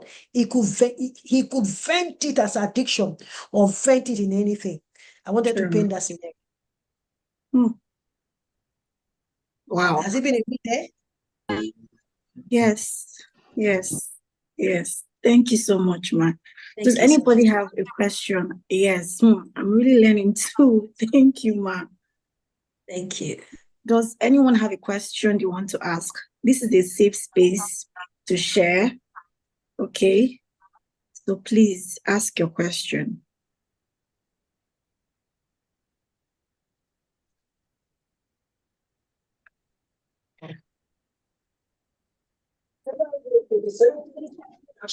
Okay, good evening, madam. Good evening. Yes, my name is Maxine, and first of all, I want to appreciate Talking Momstress for, bringing this on this platform. I've listened to the speaker, and honestly, it hit home for me, right? I could relate to a lot of things that she said. So my question is this: we all know that the trauma did not just start in one day, so I think it might be tough to actually just forgive and then it's all gone. I feel that there will be processes, there will be things that you need to do like on a regular basis, probably therapy or something. So I'd like to ask, Ma, please, what would you recommend? Thank you so much, Maxine. That's a very fantastic question. Very excellent question. And here is my answer. Because human beings are not like sardine that you can cut, you can go to the manufacturer and just cut, everybody will be the same size. So things happen to people differently. And people also take answers differently. People also get their treatment differently. So for some people, they might need some therapy. There are many people, I'm a therapist. There are many people that therapy does not work for. In fact, there is a new research in the US now where they are saying that some of the people who have gone for therapy, what they are saying is a research, some people that they ended up losing their marriages and all of that. I wasn't the one that made the research. Don't come for me. It's someone that made the research that was telling me that too. There are some people, their own healing, they are returning. I don't like to use the word trauma for everybody because everybody have not gotten to the point, because trauma means you are now stuck. You are not able to return back to resilience. There are some people, they had trauma. Some people, it didn't get to trauma. Some people was that at that particular point in time, they just built a wall. They just built a wall to fence some people away from their life and all of that. So for some people get it instantly. Every Thursday, we take people on one-on-one. We go through therapy section, inner healing section for a lot of people. And I've done this for about 25 years. I've seen all of that. Okay. So look at it that because human beings are not like bread that you can cut them, all of them are the same size. So some people, their own can happen instantly. Some people never ever will forgive. I think I was sharing on another platform where we were in an inner healing section, and I was talking about fathers, and I said it would be good to forgive your father. And a young man stood up. Why will you tell me to forgive my father? And ran. I was heading to the wall. I can never forget that story. To jam his head on a wall, people caught him halfway through. And if you see, he was weeping as if he was being beaten by a dog. For some people, they will refuse any attempt to forgive someone. I remember a therapy we had where it got for 8 weeks, we were discussing something that has happened to it. It took me about 8 weeks. You wouldn't believe this. At the 8th week, the girl said, okay, I will now forgive my mother. 1 month after she died. I'm not saying it's a forgiveness that made her die. I leave that in the cloud of unknowing or no. So I don't want to put everybody inside the same bus. Let's give different people. There are no formulas. When you have to deal with people's emotions, there are no formulas. Let's throw it and say it can happen this way, it can happen that way, so that if your own doesn't happen this way, you will not say you didn't get yourself. So people resolve theirs by themselves. So some people just come to a light bulb moment and say, this thing, I just let it go. So that can also happen for this book. Thank you so much. Thank you so much, Ma. Thank you. Thank you. Thank you, Chidima. What a powerful session. Thank you, Ma. Thank you so much. Please show some love, appreciate. Okay, you can follow our speaker on IG at Unbound SCT. If you have any questions you want to ask her personally, please reach out, okay? We need you to, take actions. Don't just come here and listen, actions. So if you need any help, please reach out. Thank you so much, Ma. We appreciate you. Thank you.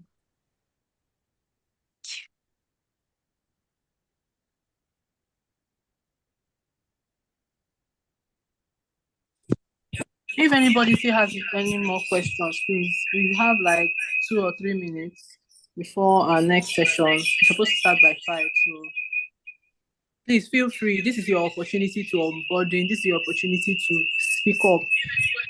Please, you guys should not hold yourselves back. Thank you.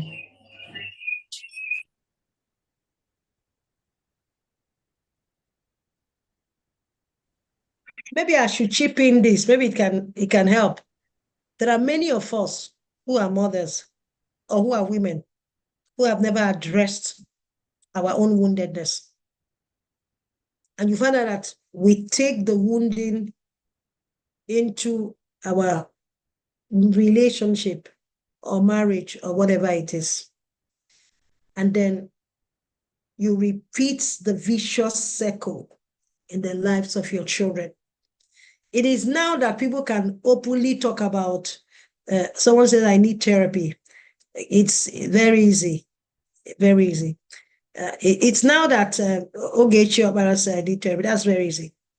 Now it is very easy that people can come and say, that they had sexual abuse, they were sexually abused.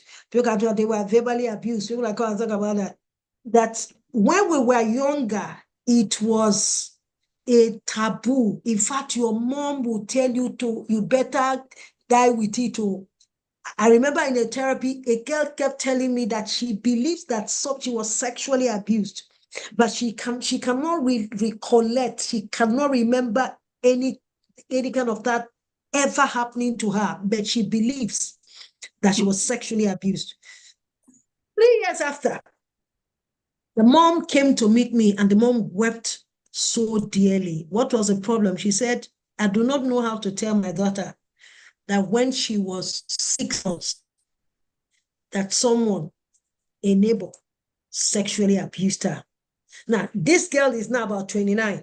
When she was saying this thing, her mom knew that it happened. He said it was too shameful to talk about it. We couldn't talk about it. So they buried it. I say, go and tell your daughter, because she's disoriented. She felt that there's something that has happened to her, but nobody was telling her. So there are many women, there are 28 of us here, including our leader. There are many women who are stuck somewhere and they don't even know why they were stuck. They see themselves not having, because when you are stuck, you find out that either sometimes you have difficulty connecting with other people in relationship.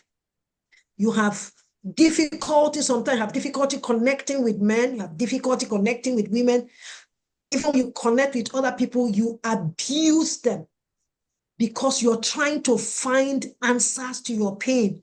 And that also will make people get into addiction. Addiction just simply means that your life is now at the mercy of a substance, a behavior, or a thought pattern. You have an emotional state you check into. All of that will bring it. But at the root of addiction is wounds of deprivation. When someone did not receive the love and the nurture that the person is rightfully yours, you didn't get it. So the person is trying to find replacement for what he did not get. Let's, for instance, you are stuck in the desert and you are looking for water. If you're stuck in the desert and you're looking for water, anything they give you there, you drink, including urine, God forbid, including urine, you will drink, whether you like it or not. What you're looking is water. Anything that looks like liquid, you will take it. But that you took it does not mean that your thirst for water has been quenched. You'll still be looking for water. So you'll be looking for replacement for the gap, because nature hates vacuum, for the woundedness, for the gap that have been created. So some people plunge into all kinds of addiction. Time will fail me to mention that. But you need to ventilate, you need to release this thing, this invisible woundedness. You need to release it so that you can be healthy and solve problems for other people. Thank you so much. Thank you, ma'am. God bless you. Thank you. Thank you. Thank you. Thank you, Chidima. Thank you, Tochi. Thank you for the privilege of your time and the gift of your space. Thank you. All right. So before we move on to the panel session, please, would like to just take a break. Let's take a break, okay? And stretch our leg, check on the kids, okay? Drink water and come back. Thank you so much, ma'am. I mean, the speakers for today have been amazing. Amazing.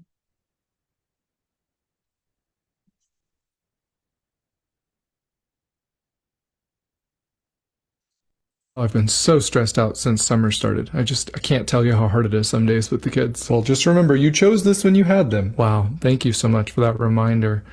Have you seen my remote? Because that is about the dumbest thing I've ever heard. Well, you can't just point a remote at somebody and get a different response. Found it. You know, you're going to miss this stage when they're older. You'll give anything to come back to this moment right now. Maybe, but right now it's really hard. Both things can actually be true at the same time. It sounds like you're not counting your blessings. Have you thought of everything you should be grateful for? I have. It's still hard. I can actually be stressed and grateful at the same time. I love my life. I love my family. Doesn't mean it's not overwhelming sometimes. I mean, I didn't have anyone to complain to when I was raising you. Sometimes you just have to suck it up, you know? People have been raising kids for years. Maybe you're just making it harder than it needs to be. That is so helpful. You know, it would be awesome if instead of dismissing me, you said something validating, like, I care about what you're going through. Or, that makes sense. This stuff can be really hard sometimes. Or, how can I support you during this season? Must be nice not to have to go to work, though. Oh, I work all day long. Constantly, it seems. I just don't get paid for it. So what do you do during all your free time? Yeah, so what I usually do is sit down for about 45 seconds before I start feeling guilty, and then I get up and clean something, or tackle the ever-growing mountain of laundry, or make food no one's gonna eat, feed the snack monsters. You're so lucky to have a partner that lets you stay at home. Yes, I am so lucky. If only someone could remind my adrenal glands to stop pumping out so much cortisol and adrenaline all day long, that would be great. Not fighting a lion here, just a 4-year-old. Why don't you just get a nanny if you're so stressed? Probably because that would eat up my entire salary, and I'd still have to deal with the guilt and shame of feeling like I couldn't hack it as a parent. So really caught between a rock and a hard place.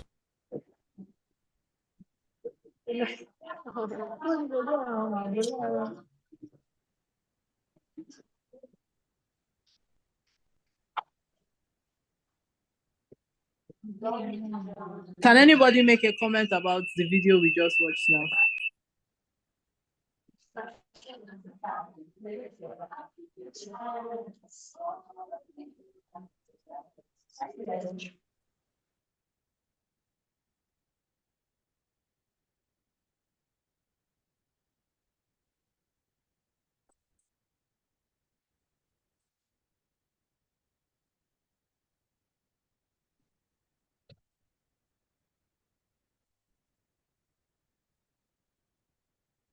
Stay-at-home mom depression. Every single day is the same. I look at the same walls. I do the same thing. I wear the same clothes. I never get ready. Stay-at-home mom depression is very real and something not a lot of people know about. No one talks about the isolation. No one talks about the loss of identity or the loneliness. Nobody understands why after you've been home all day, the house is still a wreck. As a stay-at-home mom, you're on call all the time. Just so draining on my mind and so overstimulating. Half the time I feel like I'm running an insane asylum. The other half I feel like I belong in one. I hardly ever want to get out of bed in the morning. I go days without showering. I've lost most motivation to keep my house clean. Always prioritize everybody before myself. Don't get me wrong, I am so blessed to be able to stay home with my kiddos. But from the moment I open my eyes to the moment I close them, somebody needs something from me. And that comes with being the default parent. No one understands why you just need 5 minutes with no speaking or touching, or why sometimes you need to go in the shower and just cry to yourself for 5 minutes. And nobody will understand that feeling you have when you're told that being a stay-at-home mom is not a real job.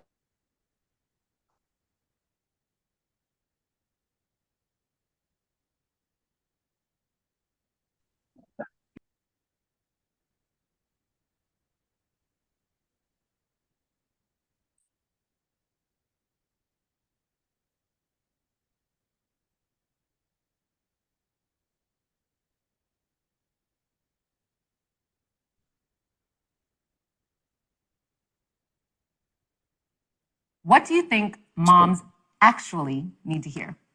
You doing just fine. Okay? You're doing just fine. Like, we wear so many hats, being our own boss while still have to keep up and be sexy for our loved ones, for ourselves, by being a mom and doing gentle parenting, child share, whatever. Like, we're doing a little bit of everything. So I think sometimes I think society doesn't give us enough grace. And I also want us to be graceful with ourselves, because that's where it starts. I'm always like, I'm never gonna come up to work and be like, I'm a sad story. I'm not. It's a part of my story, and I'm more than that. It's gonna make me evolve, and it has.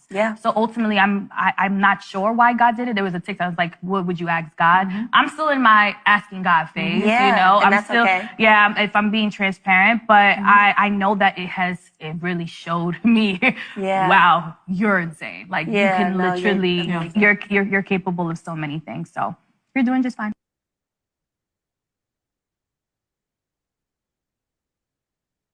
Please share your thoughts. We would love to hear your thoughts before we go to the panel session.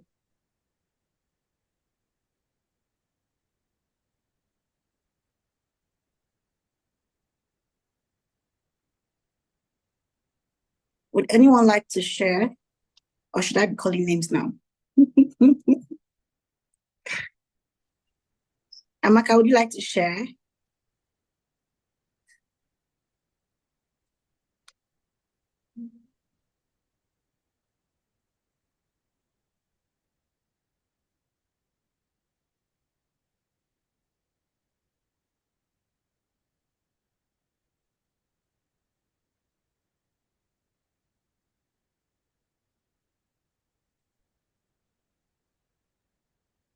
If any of the videos spoke to you, please, you can unmute your mic and just, share with us.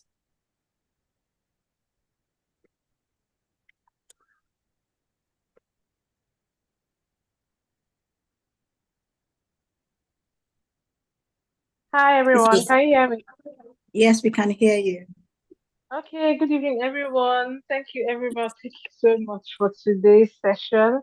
Like, in fact, all the videos, I can relate to all of them. Like, let me start with the first one, like the one of stay-at-home mom. I've done both.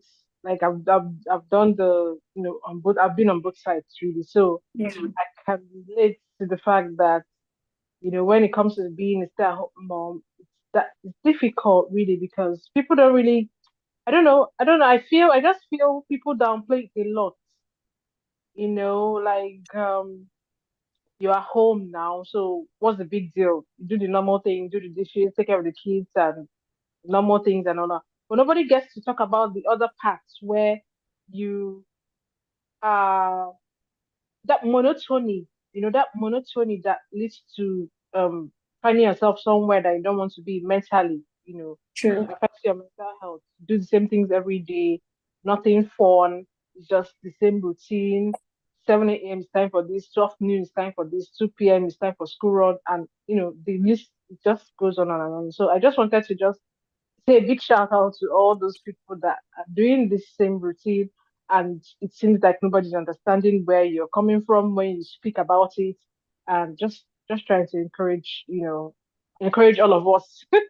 Okay, yeah, so that's it. Thank you so much. Thank Yeah. you so much, Uzi. Thank you. Does any other person want to share? Yeah, I want to say thank you for that encouragement though, because for easy. True. I'm in this house. Like, I don't even get to see the end of my street. Is that bad? I'm not going nowhere. It's just I'm in the house morning till night. I cannot drive. I don't like going out without. Well, I have kids. I cannot be dragging them here and there. I cannot get on the bus. It's crazy. I Very want to crazy. scream. I want my Please mommy. scream more. I want my mommy. Oh, that's just what I want right now. Well, thank you for this platform. Thank you. I've learned a couple of things this year. And thank you. Thank you for sharing. Thank you so much today. Thank you. Yeah. So we're going straight to our panel session, okay? And yesterday the discussion was on self-care, on mom wellness, right? And for today, we are looking at the 4th trimester. So we are going to be introducing some of our panelists, okay? The first person is Dr. Chini. We have Chioma Moma. We have Tinuke Atilade and Tochi Obara. So, sorry, excuse me. So at the end of during the session anyways, if you have any questions, as usual, you can ask after, or you can just drop them in the comments, okay? In the chat rather. So introducing Dr. Chini, she is a dedicated medical professional specializing in maternal and child health. As a medical doctor and certified lactation consultant, she supports breastfeeding mothers,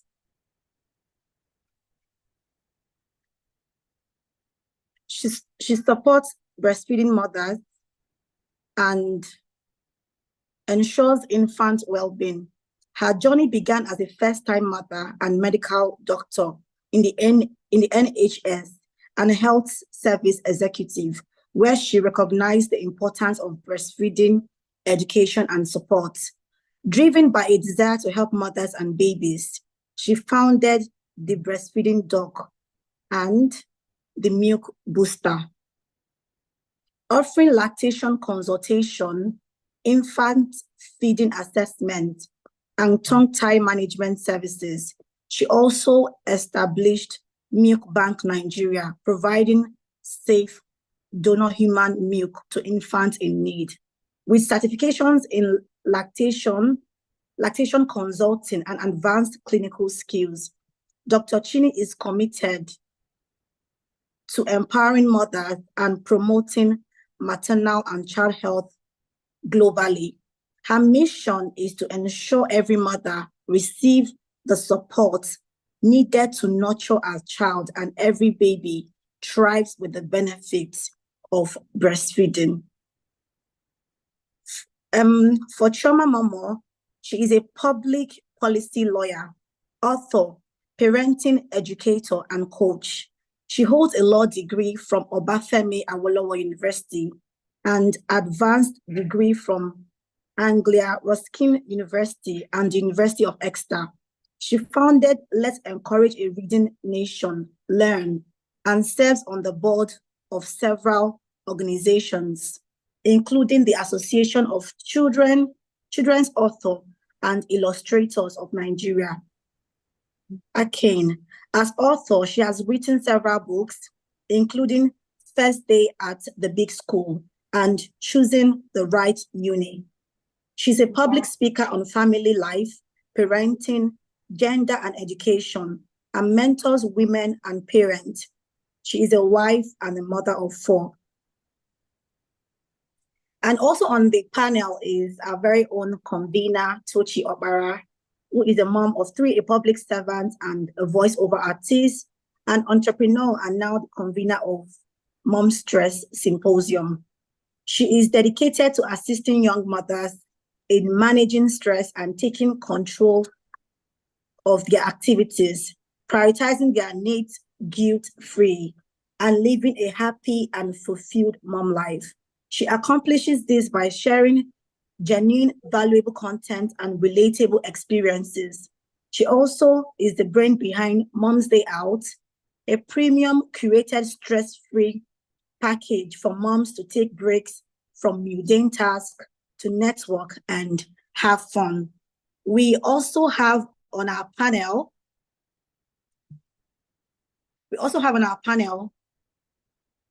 Bossede Christiana Oyelakin. She is a mental health therapist, child and adolescent counselor. Her passion is to help people heal from abuse, identity crisis, and mental health difficulties so that they can live resilient and fulfilling lives. She is a certified cognitive behavioral therapist, dialectical behavior therapist, an associate member of the American Psychological Association, APA USA, and a licensed professional counselor by the Association of Counseling, Matching, and Psychotherapy, Nigeria. Please welcome all our panelists and, show them some love. You know how we do here. Please show some love. They are going to be, having a discussion with them on the 4th trimester. So please welcome them and show some love. Hello, good evening, everybody. Good evening. Welcome. Good evening. So that this does not intervene with the other device I'm using, because every time I try to use my video, there's always that echo. So I'll have to turn off my video for this one. And also, please pardon me, Udogu is here. He wants to do the needful. So for the meantime, my video will be turned off. Please, thank you. Okay. Thank you. So I'll be directing my first question to Dr. Chini. Please, can you share with us some significant challenges new mother faced during the 4th trimester and how they can be addressed?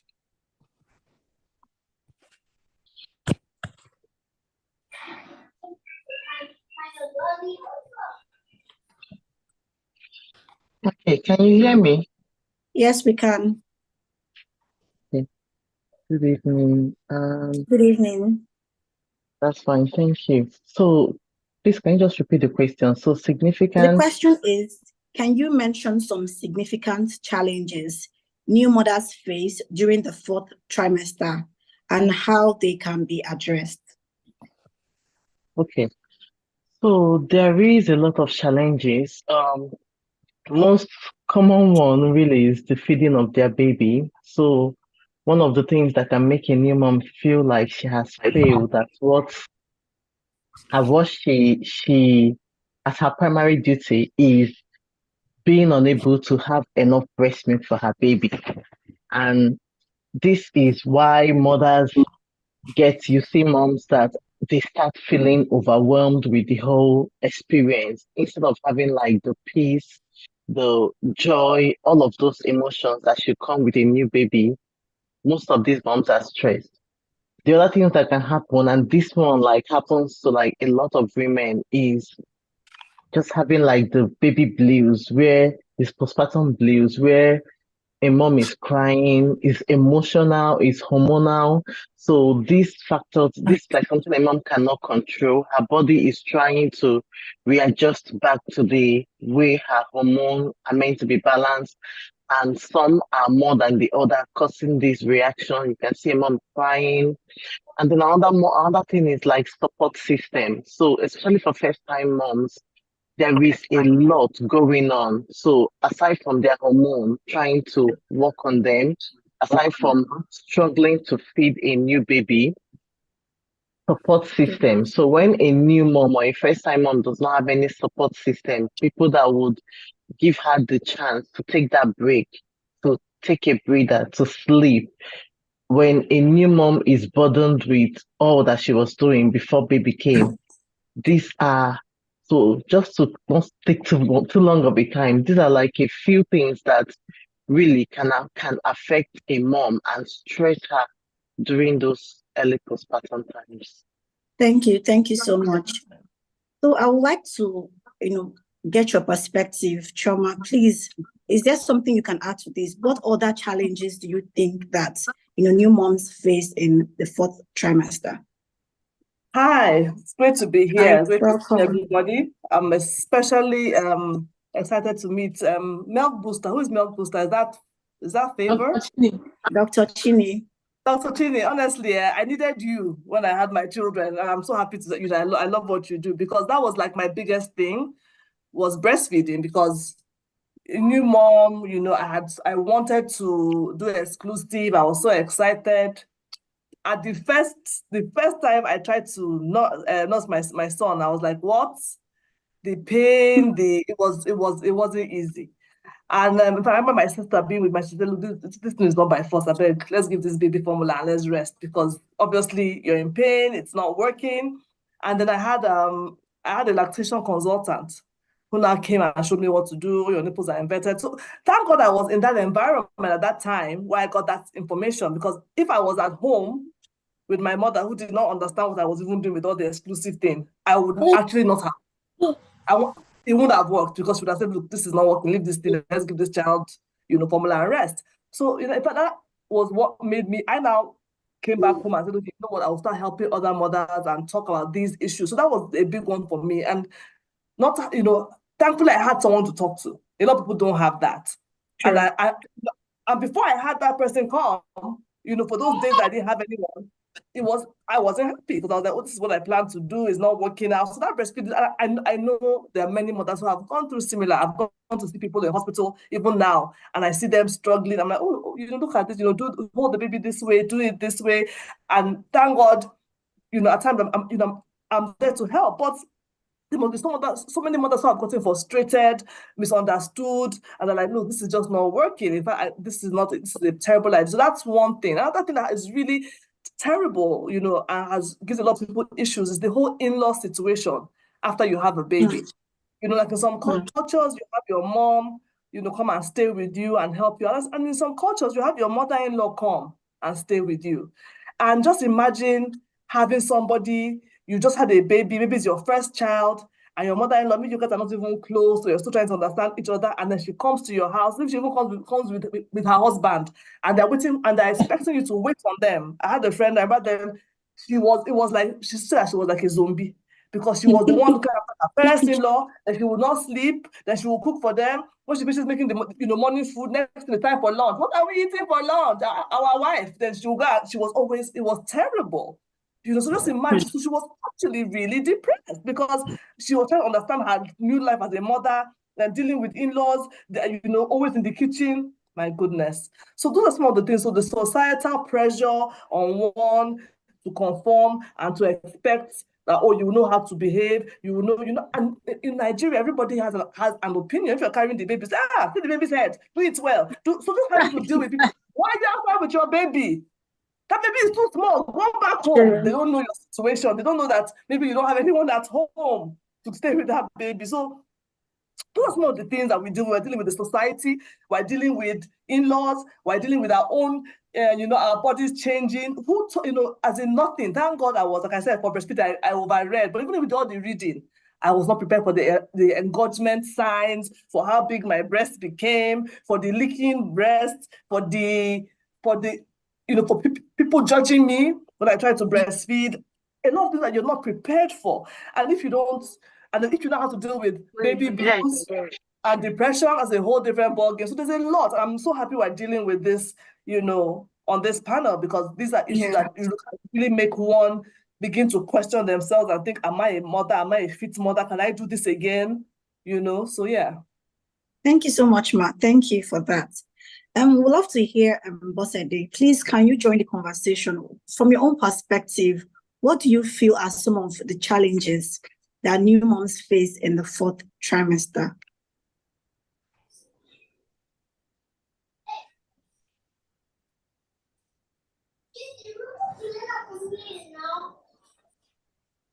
Is she here? I can't see her profile here yet. Maybe Please, can you take that instead? okay. So Yes. some other challenges that I feel that moms actually experience, especially new moms, is just inadequate time to recover from the process of childbirth, that healing time, because after childbirth, you always hear, okay, call for your 6 weeks check. And sometimes you go and they tell you, yeah, you're fine. Or sometimes if you don't even see a doctor, it's just formality sake. You just go to the hospital. They don't do any extensive checkup on you or any of all that. But deep down, you know that you are not okay. You don't feel so good, So sometimes just that healing time is inadequate. You can't, in fact, I read somewhere or I watched something on IG the other day and they said it takes 7 years for the mom brain to, come back to how it was after you give birth to one child. And then from what Miracle was even teaching us yesterday, see, you can't rush these things, okay? And moms don't realize that you need to give yourself time to heal. So that recovery from childbirth and pregnancy is something that we need to really pay attention to, not just physically, emotionally, mentally. Childbirth is a lot. You went through 9 months of bringing a child, preparing to bring the child into the world, and then you finally gave birth to that child. You need to give yourself time to recover, okay? So don't rush yourself. If you don't feel so good, please pay attention to your body and note the way you are feeling. Not just because of 6 weeks. Even if it takes you 3 months, 4 months, it is you. We all heal differently. So please pay attention to that. I think that's one other thing that moms also go through postpartum. Very true. Thank you for sharing. So our theme for this year is thriving mom, body, mind, calm. So what ways do you think that new mothers can begin to prioritize their self-care and rest during this period? Please, Shoma, please, can you, share some insight on this? Sorry, can you repeat the question? I asked what are some of the, priorities that moms can begin to do towards their self-care, especially during this, 4th trimester? Honestly, there's so much, I'm so happy you asked that question. And just last weekend, I just took the day off. I had a Swedish massage. I got my hair made, and I was so happy. I went and chilled at a party where I ate amala, it was so yummy. And I just felt so happy with myself that I had a very low-key day. Now, just to, explain, that party, I could have gone to the party, spent the whole time at the party. So some people's idea of self-care is going to a party. For me, I didn't want that activity. So I just said, okay, you know what, I'll have my son drop there, do my my self-care stuff, and then go there towards the end where it would have been a bit more quiet, and I'll just, pick him up. But when I got there now, even got some, so that was even icing on the cake. So I was very intentional. Because at times these activities actually take a lot out of us. I can be a bit extroverted, but even then, by the time you're dealing with people, you're drained. So we need to look at what self-care. Self-care involves you as an individual. What can you do? Even just saying, you know what, I'm putting off my phone for the whole of today is a level of self-care. You're saying, I don't want to answer any calls. I'm on my maternity leave, or I'm home. Everyone that's important to me knows how to reach me. Let me just this phone is distracting me and it's giving me a headache. Or putting off the TV, I'm not watching any news or anything because it's not helping me relax. Going to get a massage, going to do a pedicure. These very simple things that don't have to cost a whole lot of money can do so much to put us in that right mood and put us in that right frame of mind to actually relax. For a lot of people, in the 4th trimester, you might not be able to. You won't want to be, to be away from your baby. But if you have someone trusted, your spouse, a lot of us women do not allow our spouses to do enough. We are very, I don't know what word to use, almost selfish when it comes to these babies. Because, they need us that way while breastfeeding. we forget that the father of the child has his own role to play. So you can actually say, you know what, honey, leaving baby with you, I've expressed milk, I'm going to go and hang out, I'm going to go and do XYZ, I'm going to go and get a massage. I need myself back. So don't just think that, no, I cannot do anything because I have a baby. It's really, really not the truth. So just those little things, I'm not calling anything as expensive. I don't want people to say, oh, because it's going to cost you so much. Little things doesn't have to cost you anything to have somebody even rub your feet. You remember our grandmas then, they'll call you, you to come and help me scratch my back. Yes, those things are yes, the kind of self-care. Okay, let me just lie down and someone scratch my back and just, help me and just let me just be chilling on chilling mode. Yeah. And yes, some spouses are safety. I agree. So I said express the milk. Let them. We need to train our husbands, because at times they're not trained from childhood. Because they were raised in this, very patriarchal society where it's always the women who go to the kitchen, always the women that cook, even from little girl, and they were just allowed to go and play football outside. So as you are marrying the man, you said I do, you can help retrain him by saying, honey, you can do it, it's okay. He doesn't want to suck. Please hold him, I beg. Me, I'm resting. And I'll tell you a story just to end this. When I was doing my master's in the UK, my husband came to visit. I was with my two youngest children. My husband came to visit, and he was doing a whole lot. And then one day he called me and he said, the baby has poo-pooed. I said, we're in the UK, I beg. Don't stress me. Do all the needful, because there's no house help there. Nigerians were used to having help and nanny and everybody, grandma is there.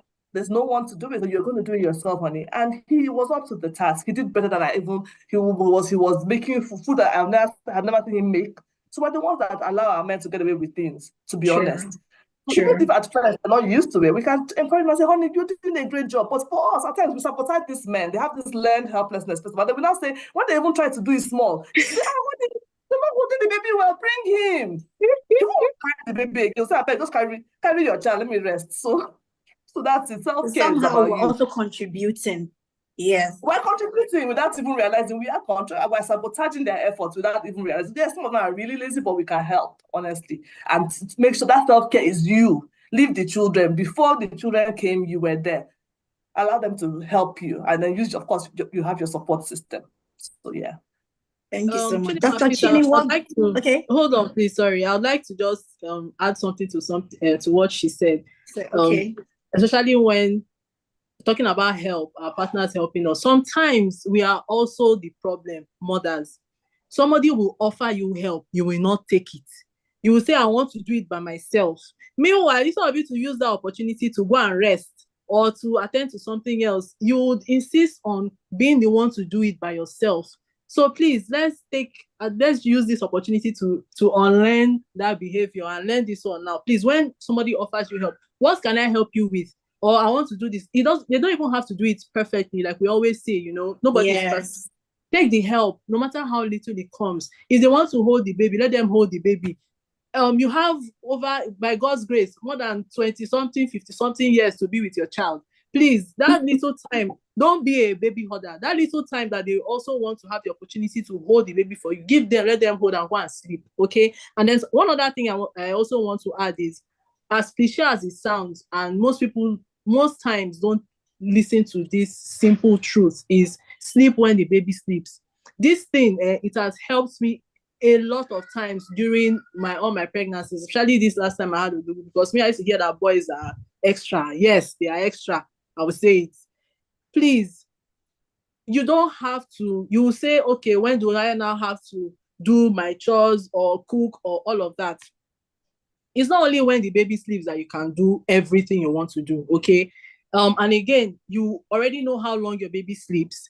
You can sleep if your baby sleeps for 1 hour during the day, even if it's 30 minutes power nap, you can take that, okay? And then rest and rejuvenate. Then use the remaining 30 minutes to do what you can. You don't have to finish everything that particular day. So please, when you hear sleep when the baby sleeps, it's not a lie, and it's not impossible. Because if you don't sleep at night, you are up all night when the baby is cranky and sucking and all of that, and then in the morning you come and you are facing only chores and you still don't sleep. So when do you want to sleep? These are the things that also affect you both mentally and emotionally and physically. So please, moms, let's try as much as possible, no matter how short, but power naps are very good for us. So please, when the baby sleeps, try and catch a little more sleep and then do what you can do when you can. Thank you. Thank you so much. Dr. Chini, this question is for you. So what are the most common breastfeeding challenges new mothers face, and how can they be overcome?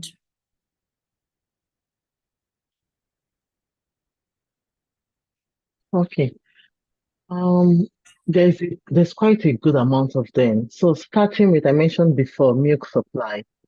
Can you hear me? Okay, great. Yeah, we So can. milk supply is the main one that a lot of moms are dealing with, especially the moment your baby is born and then you're not seeing the milk. In your mind, you're expecting like this big volume, and you're not seeing the big volume. For a mom, that's a challenge. And the way to get through that challenge is to prepare early. I always tell moms, you can know it all, but it's better to know something than get there and not know anything. So when I always tell moms, know that your body already has started producing breast milk from your second trimester. And once you have that information, then nobody can meet you at the time when your breast is not meant to be bringing out the milk and tell you that there is no milk in your breast and you believe it. So you wouldn't believe that if you have gotten the depth of the knowledge that your breast has already started making milk since second trimester. And then understanding that you can also learn how to express. Hand expressing is an art that every mom should know during pregnancy. I always tell moms, coach them, how do you hand express? Learn it, practice it, start doing it even before you get to that place of having your baby, because it's something that even if you end up at that junction where you've given birth and your milk start flowing and your baby nurses, hand expression is something that will add to whatever you're doing, and it's going to give you like a lasting impact that extends till 6 months of your exclusive breastfeeding journey, whatever how long the mom wants to go. So things like this is something that a mom can do to prevent herself from having that issue of supply. And obviously, like I was reading one of the comments, like products that will boost, like milk booster products. At the beginning, it was like, oh, just wait till you have your baby. But over time, because we found that mothers are taking it from their third trimester are seeing better results at that junction. So we now start telling moms, okay, start taking it before the baby comes, just so that if you can, because if you start seeing milk, then you would not be worried. Then you would not be put under pressure to start introducing infant formula and ending up in a cycle and trying to come out of it. So that's the way with milk supply. And then the other things moms face in terms of breastfeeding is engorgement. So there is this normal engorgement that we experience, and then the pathological one. So normal one is when milk comes in. And when you say milk comes in, it means that you've given birth to your placenta, you've already started stimulating the breast, your baby is sucking frequently, and then the bigger volume, not the colostrum now. At that time, your body has expected that you've given your baby enough colostrum, and then the big flow of milk comes in. So when that thing comes in, every woman that has either hand expressed, pumped, or lost her baby consistently from time her baby was born would notice that feeling. So when a mom comes to me and she's like, oh, I don't know when that happened, that means there was something with the demand when your baby was born. Between your baby being born and now, that demand was not intact, and that's why you did not have that. That is our physiological engorgement. We want every woman to experience that because it shows that they went through the process and milk came in. And if milk came in, then whatever we're facing at any point, we can always maneuver that. The other one is painful nipple. So people just feel like, I know we all have different threshold, but nipple pain for a woman that has never never breastfed a baby, the moment you nurse your baby the first day and the second day, your nipple will experience the kind of pain it has never experienced before. So, and considering that you and your baby, you people may not be matching in terms of during pregnancy, your nipple size is getting bigger. But your baby that is growing, the mouth is small. So a big nipple, a small mouth, there is a learning curve that has to go on within that beginning stages of breastfeeding. And that's why you always need to have someone, an expert on your side, because you may not be able to identify what is an incorrect latch from the beginning. And even if your baby has an incorrect latch from the beginning, that doesn't mean that that baby cannot latch better, because as you are learning to latch the baby is growing, the mouth is getting bigger, and the baby is adapting better at latching. So those are like, I think, those are like, three big issues that most of these women are facing, and they are not the end of a breastfeeding journey. They just need knowledge and guidance to navigate, because it doesn't bring an end. A baby that was not able to latch yesterday can latch better today when guided the right way. A mom, because I see moms that struggle, and then when you come, it's like, oh, this, you go through the whole process and they get that specific style that will work for them and their baby. So I think I'll just leave it there so I don't take all the time. Thank you so much. Thank you. So Chioma, how can new mothers manage the pressure, that comes with breastfeeding exclusively? And what are some of this some tips you can give on successful breastfeeding? Okay, so this, for me, I was the first, one of the first to have children in my larger family, and I remember there was a lot of judgment. So my mother and I, we fought a lot, because she was just like, what kind of wahala is this? What is all this exclusive thing? Because she was the kind of, she, in her own time, women who were modern, they thought they were modern women. It was bottle they were doing, breastfeeding was for village women, people as in Dilbing. I don't know how this, those that don't have a choice, poor people. And she was like, what kind of, why is this girl doing this? But one thing that helped me was that I was informed. So the first part starts with your preparation and your planning, and you're getting the right information. Information will help you. Sure. So anyone that plans to breastfeed exclusively, once you have made up your mind that this is what I want to do for my child, you start to read literature. I had a breastfeeding website. Honestly, I don't know, that thing crashed. I was putting information as I was connecting it. That's how passionate I am about, making sure babies are well fed. So I was reading voraciously. I was sharing articles. I still write about breastfeeding every now and then. Once it's World Breastfeeding Day, I will put something out there. And I made sure I was well informed. And it helped me deal with issues as they came. It helped me prepare. It helped me know how to answer them. When they say, does the child need water? I'll say, I had the answers for everything, because I was well informed. So it starts with that information. Another that helped me was having a spouse who understood why breastfeeding was a good thing, and why it was important, and why it was important to me. So we're on the same team. So having a support system, even if it's a sister or a friend or someone that will encourage you, like she said, in those early days when you're trying to make sure the baby is latching properly or whatever, or when you're engorged, whether it's the pathological or just the normal, having that big fullness of breast, someone that can encourage you and say, look, don't worry, I'm here with my last child, because I breastfed all my children to maybe 2 about, except my first child. I didn't want to do tandem with him because he didn't. Well, I wanted to tandem, but he didn't take. But with all my kids, I breastfed until they were around. But with my last child, I was a bit tired. I was like, oh, but because my sister, which is why I say, having a support system, she understood the importance of breastfeeding. I had spoken to her about it. She was like, no, Chioma, we can do this. So she helped me. She made sure I would always express, because she lived with me at the time. So she would come, once I come back from work, she'll say, oh yeah, she'll bring the bottles, oh yeah, express.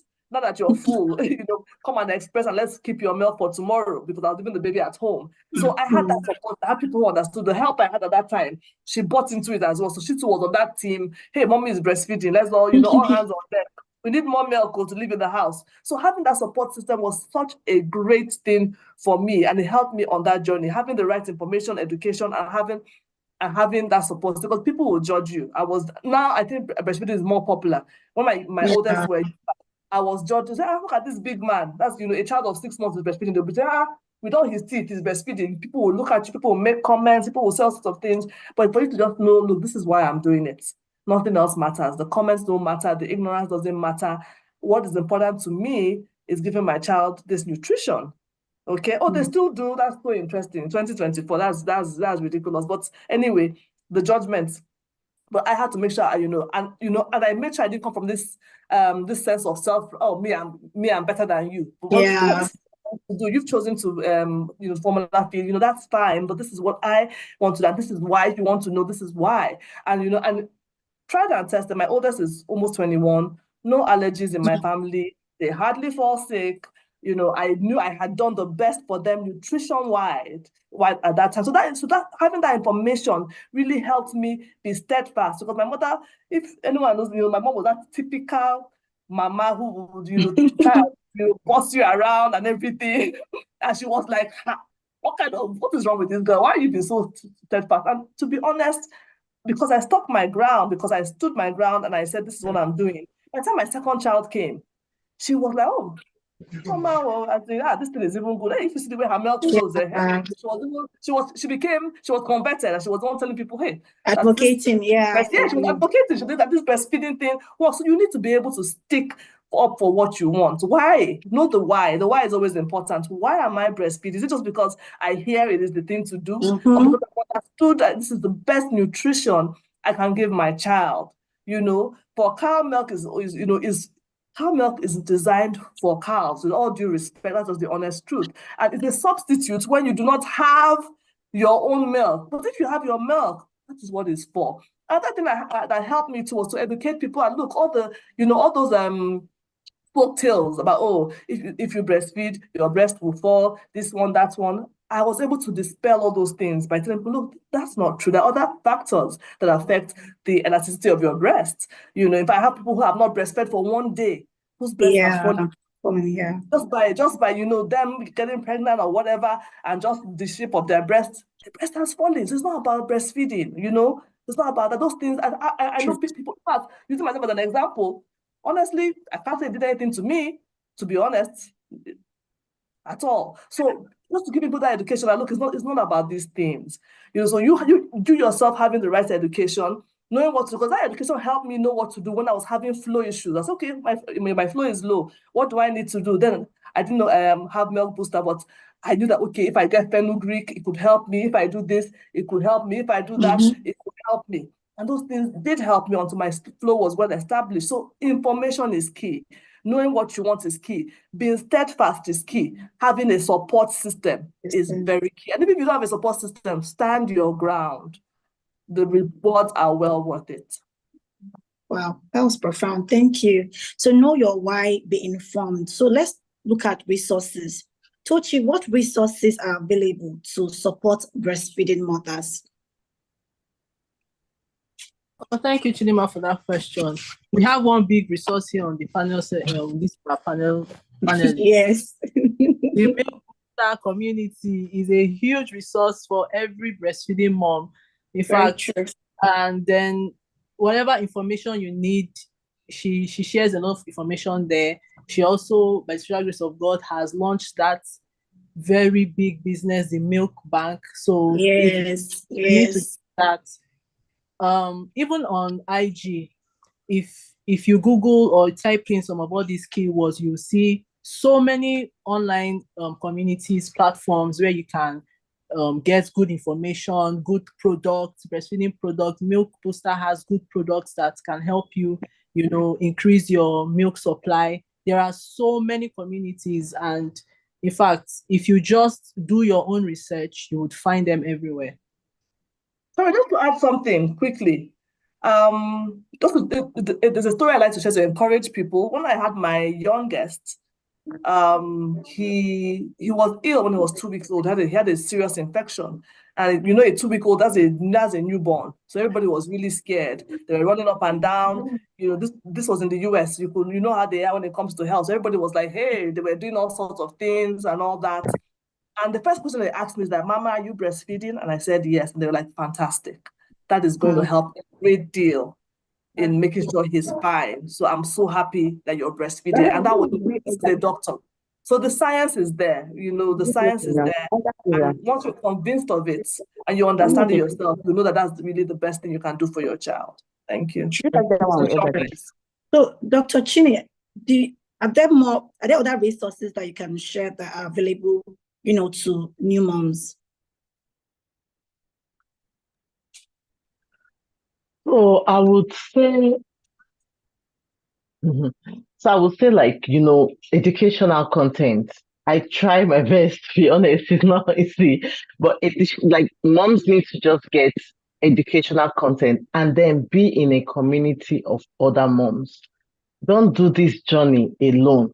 You must always be in a community of other moms that kind of have the same drive, and they have the same interest. So when it comes to feeding, you will know from online that there are some moms that no matter what you say, they don't even want to hear about breastfeeding. Even if you like preach and bring out the research, they will tell you formula is it. No, no baby is touching my breast. There are moms that way. So if a mom that really has an interest in breastfeeding decides to stay with that kind of mom, she's going to lose that interest. So I would say in terms of support, there are a lot of abroad here, they have like different groups. There are like so many breastfeeding and new mom group. And on Facebook, any mom can just search a breastfeeding group. Just find that one that you understand that they have the same value as you do, and you can learn from them. Find experts. So under breastfeeding, there are specialized set of people in terms of knowledge wise. So if you find an IBCLC, which is an international board certified lactation consultant, find one that you're learning from, find one that you reach out to, because another thing is like, in as much as I'm trying to get mothers to read, it's just like pregnancy. You can't read everything, and you may not even have the interest and the time to do it. So always have an expert, so that when the trouble comes, you know where to go and solve that issue on time. Because breastfeeding things are like, if it's there, resolve it early. If you resolve it early, you'll be fine. If you sit on it, it takes longer to resolve it, and then you might end up giving up. So just learning, just keep learning and reaching out to all these kind of people. It will help moms. I'll just share one story. So for me, the only reason I jumped into breastfeeding was my own personal experience. So with my first child, it was my first pregnancy, so I did everything. I didn't want to say I know it all. I just did everything by the book. I went for every antenatal teaching, and I had like about 6 of them, and one of them was just focused on breastfeeding. And after that breastfeeding one, I thought I knew everything on breastfeeding, and I was really looking forward to breastfeed. But when I had my baby, I was shocked that breastfeeding is dealing with me after investing all those time. So right there in the hospital, I'm trying to look for solution, and then they now told me, oh, we have to give her some. I'm like, I don't want my child to get any other thing, because some of these things we're talking about, understand that a first-time mom, you cannot tell her anything. All she wants is perfection. So, and when she doesn't get it, it kills her from inside. Like, it starts eating up on her. She may not say it, but it's something that is bothering her inside. So I was like, no, my child can. The blood pump, I was pumping out. I sat up. They took her to the ICU. I will come there. I'm like, please, this girl, don't give her anything. It must be breast milk. So, but in that my struggle, after I got back, and I was really struggling with supply. My mom came with everything. I was really still struggling with supply. That day, my husband was like, let's swap. Let's go and get formula. I'll just say it's God that because there's no one will have an answer when all of us are facing the problem. I've not slept. Nobody is sleeping. This girl is crying non-stop. So it's a cumulative issue that we're all having in the house. Me, my husband, and my mom. So I just don't know how I told him, just give me 24 hours. What was I doing? I don't know what I'm going to do. All I just knew was that I just said, just give me 24 hours. And in that 24 hours, I found the solution. So, but what was the thing that kept me up until that time of that 24 hours was that I was in a group, because then I was living in Ireland. I was in a group, and in that group, I was the only Black person. It was like Irish ladies, and one of them had twins. We all gave birth the same month of September. We're in that group. One of them had twins, and I'm not sure. I don't remember now if it was her fault, but she had milk supply. And this woman was breastfeeding twins, and me, first time mom, crying for one baby. I cannot make milk. So, but every day that I was thinking, should I just like stop this thing? Like I know what my husband was saying, but he has not come to that point to tell me. Like, should I give up? Every time I'll come to that group, I'll see her. I'll get encouraged. So it's very important for moms. Like the reason, like it's hard, honestly, it's hard to do so many things. But the reason why we're particular about this kind of mom community that we have now, we make this site so that you will be encouraged by other moms and you will stay true to that thing that you really want to do. Thank you. Sure. So talking about the frustration that comes with not being able to breastfeed for some moms, after having their child, what do you think are some of, the effective stress management that new moms can begin to incorporate in their daily lives? What worked for you, during your own time? Okay, so I would say first thing, this is something a mom should have learned during pregnancy, is deep breathing exercises. Get a bouncing ball. You may not be able to run and jog. Get a bouncing ball from pregnancy so that when you get to that breastfeeding place, even if it's carrying your baby, you sit on it and you're bouncing. What it's doing is that it's sort of like an exercise, but it's not an active exercise.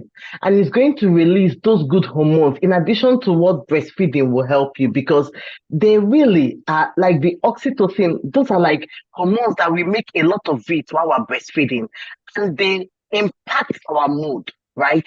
So the more a mom can have those, the better for her. But obviously with the stress and issues that come with breastfeeding, sometimes a mom can have more stress hormones than those happy hormones. But adding like just bouncing, just carrying a baby, just sitting on the ball, rocking, that can help you. Go out. Like if you're able to carry your baby, if not, like you need to go out, get some fresh air. We have a culture sometimes that, moms are inside the house. They only come out when it's time to go for an appointment or go for a checkup. Getting out and having that fresh air is very helpful. Like you said earlier, sleep when baby is sleeping. I can't say it enough. I know this may never work for moms that do not have any help whatsoever, but fight for that help. And to be honest, as first-time moms, it's hard to want to stay away from your baby. So it's better that when your baby is sleeping, you too, you sleep, because if you're sleeping and your baby is awake, you may not be able to sleep that sleep well. So it's better for you to be sleeping as your baby is sleeping, and then take care of yourself. So I tell moms, when you're breastfeeding, stop being too busy, just relax. Let it be that your me time where I am sitting and just nothing, and I'm looking at this baby. And the more you're looking at your baby, the more those happy hormones are building up, and you need it. So just engage that baby. Just look at that baby and make sure that you're not those women that you're walking up and down trying to breastfeed with one hand and cook with the other hand. Say it's not possible. Just tell whoever it is that is around you that it's not possible to feed and do any other thing. Anytime you must feed, it's either you're lying on your bed or you're sitting. And then the last one I want to add is night time. So during my first child, my first breastfeeding experience, I always sat up. That was why I did not sleep. I was exhausted. Everybody was exhausted. So, but from my second and from the time I started investing in learning more about breastfeeding, I found that if I can actually sleep in the night and not sit up and feed as I did. So, and this is what I did for my second baby and for my third baby. I would start them. My third baby, I started from the first day. The moment she came, I gave birth to her in the living room. So the moment I had her, I went upstairs, I put her beside me, and she fed just right beside me. I'm lying down, she's lying down, because it was already like 11 p.m. I gave birth to her at 10. I think at 11, we're upstairs. I'm lying down, you're lying down, feed from the side, and I lie down and sleep, because you not keep me awake. So once you can ensure that there is safety in terms of the bed space, the kind of bed you have, the person on the bed, and you're not a deep sleeper, once you can kind of make sure those safety nets are covered, feed your baby in the night lying down. only wake up to change diaper because they will need diaper change those early times. Only wake up to change those things. Try to get minimum sleep, at least in the nighttime. Don't stay awake throughout the night because of you're feeding your baby. So that's the last part I wanted to add. Thank you. Thank you so much. Thank you.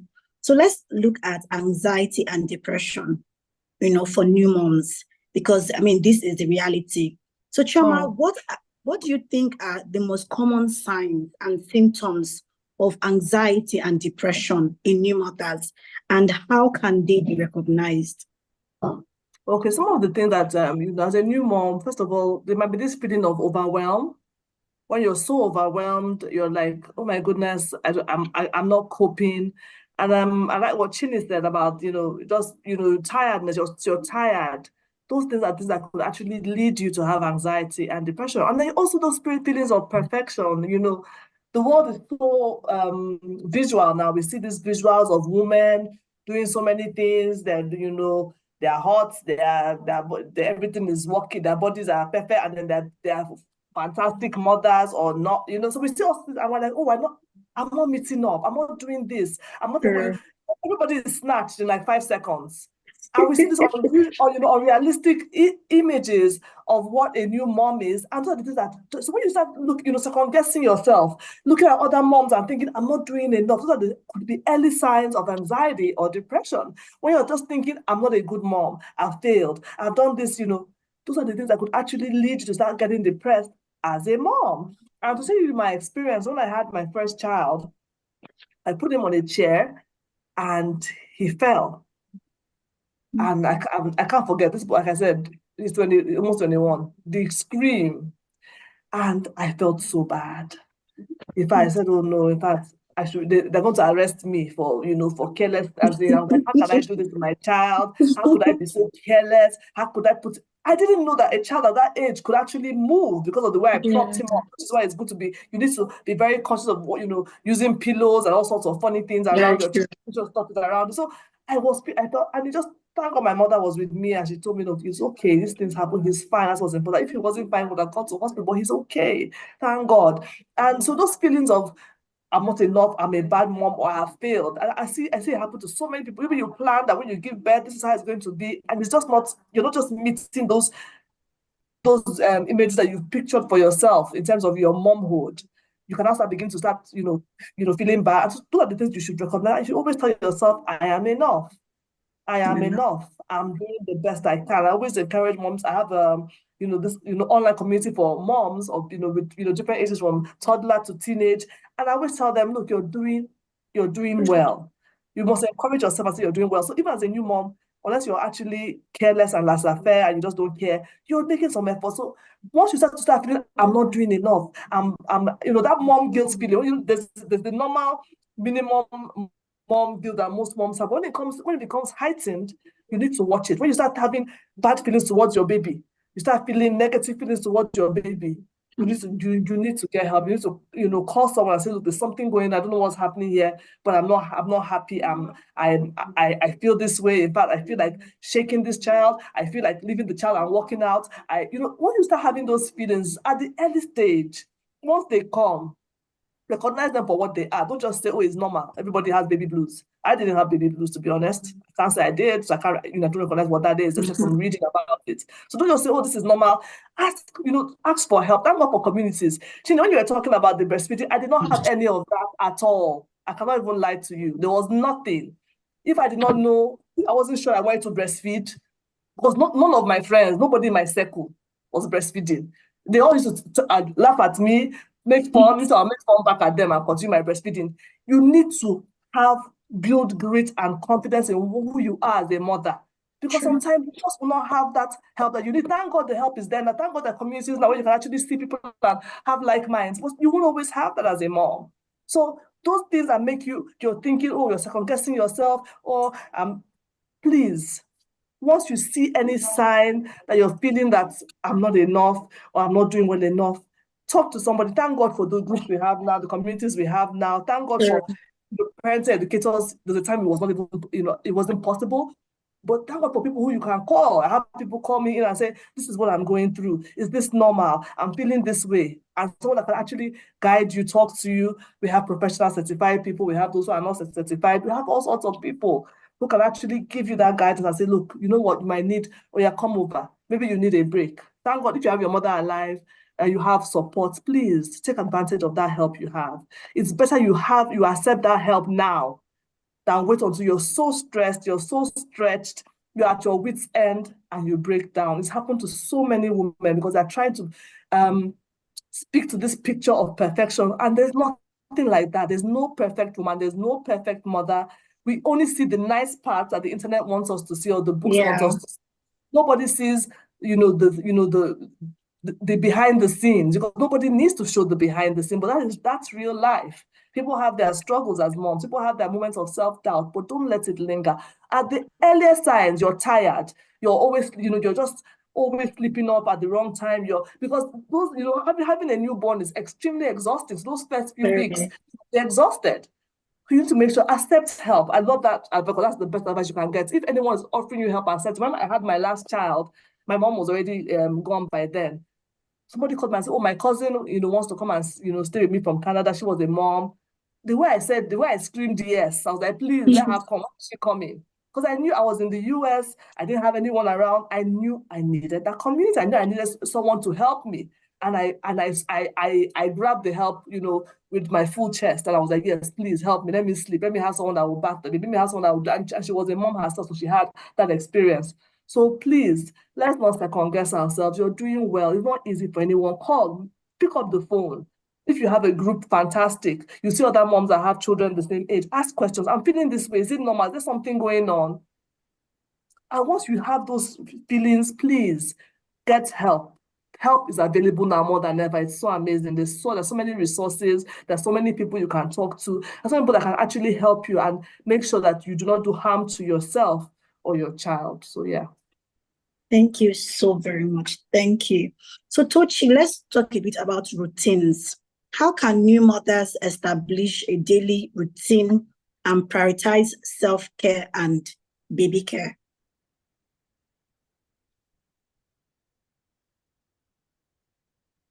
Is Tochi here?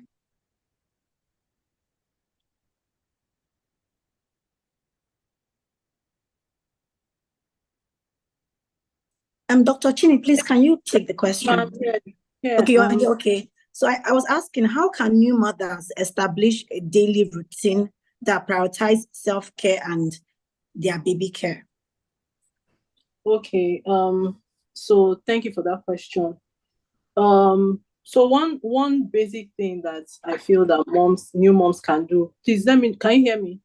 We can hear you, yes. Okay, so to set your routine, right? First of all, you need to be intentional about prioritizing those things that are important to you, because a routine, well, for me, this is how I do it. It has to have a goal. Okay, so you're not just setting a routine randomly because maybe you've heard that people are setting routine. Now, okay, I need to set a routine. So, for example, if you are a toddler mom and you have a baby, you are still a new mom because you have a baby, you understand? So maybe you are working towards establishing a bedtime routine for either of your kids. That's one goal. So focus on that goal at that point in time. Sometimes when you are trying to do too much at the same time, you don't get it, or it takes so long, and then you stop doing it along the way. So one thing that has helped me is to establish the goal of that routine. So why am I setting this routine? If it's a bedtime routine, okay, now what do I need to establish in this bedtime routine? Dinner has to be served by so and so time, and then my kids have to be in their room or on their bed at so and so time. And then consistency. You have to be consistent with it. If it looks like it's not working today and you just started yesterday, most times routines don't even pick up immediately you start it. It's that consistency that helps it stick as a routine. So prioritizing self-care as a new mom, be intentional about it. What part of self-care do you need? What areas do you want to focus on? If it's the mental aspect of it. Okay, you're not feeling so good. What can you do? What are the happy triggers that you can focus on, and how consistent can you be at it? So that's one way to set your routine. So schedule your routine one at a time, like I said, and then of course always remember that when you're handling children, they often change, like their needs change as well as yours. So adaptation also occurs. You have to adapt to their changing needs and then prioritize flexibility. So what I'm trying to say is, today, if you are done with bedtime routine, tomorrow it may be school prep. I don't know if you understand what I'm trying to say. Mhm. So at every point in time, there are newer challenges that come with it. So you have to adapt and be flexible with how you set your routine. Thank you so much. So before we take questions, I would like to ask Dr. Chini, who is a thriving mother? This is a theme for our event. So who is a thriving mother to you? A thriving mother. So I would say a mom that gets through the fence every day. That's what a thriving mother is. A mom that gets through every single day. Why? Because it's like, I can't say thriving mother is a mom that has it all sorted. No, because in terms of balancing, it's never so. Some days you have a bad mom day. Some days you have a good mom day. Some days you have a mixture of good, bad, all of it joined together. So a mom that is thriving is a mom that is looking at all of those things, not allowing it to swallow her, taking it day by day. So at the end of today, by the time you hug your kids and pray and say good night, wow, you survived today. Then tomorrow, we take tomorrow as a new day. So that's what I see as a thriving mom, a mom that is surviving daily, and a mom that is not allowing all the circumstances swallow her, and a mom that forgives herself as well, and is there's a word and a mom that is nice. A mom that loves herself, not selfish love. A mom that thinks about herself. A mom that is kind. That's the word. That is kind to herself. So why am I saying kind to ourselves is that sometimes we are caught up in it. We can't really separate ourselves from where we are, who we are.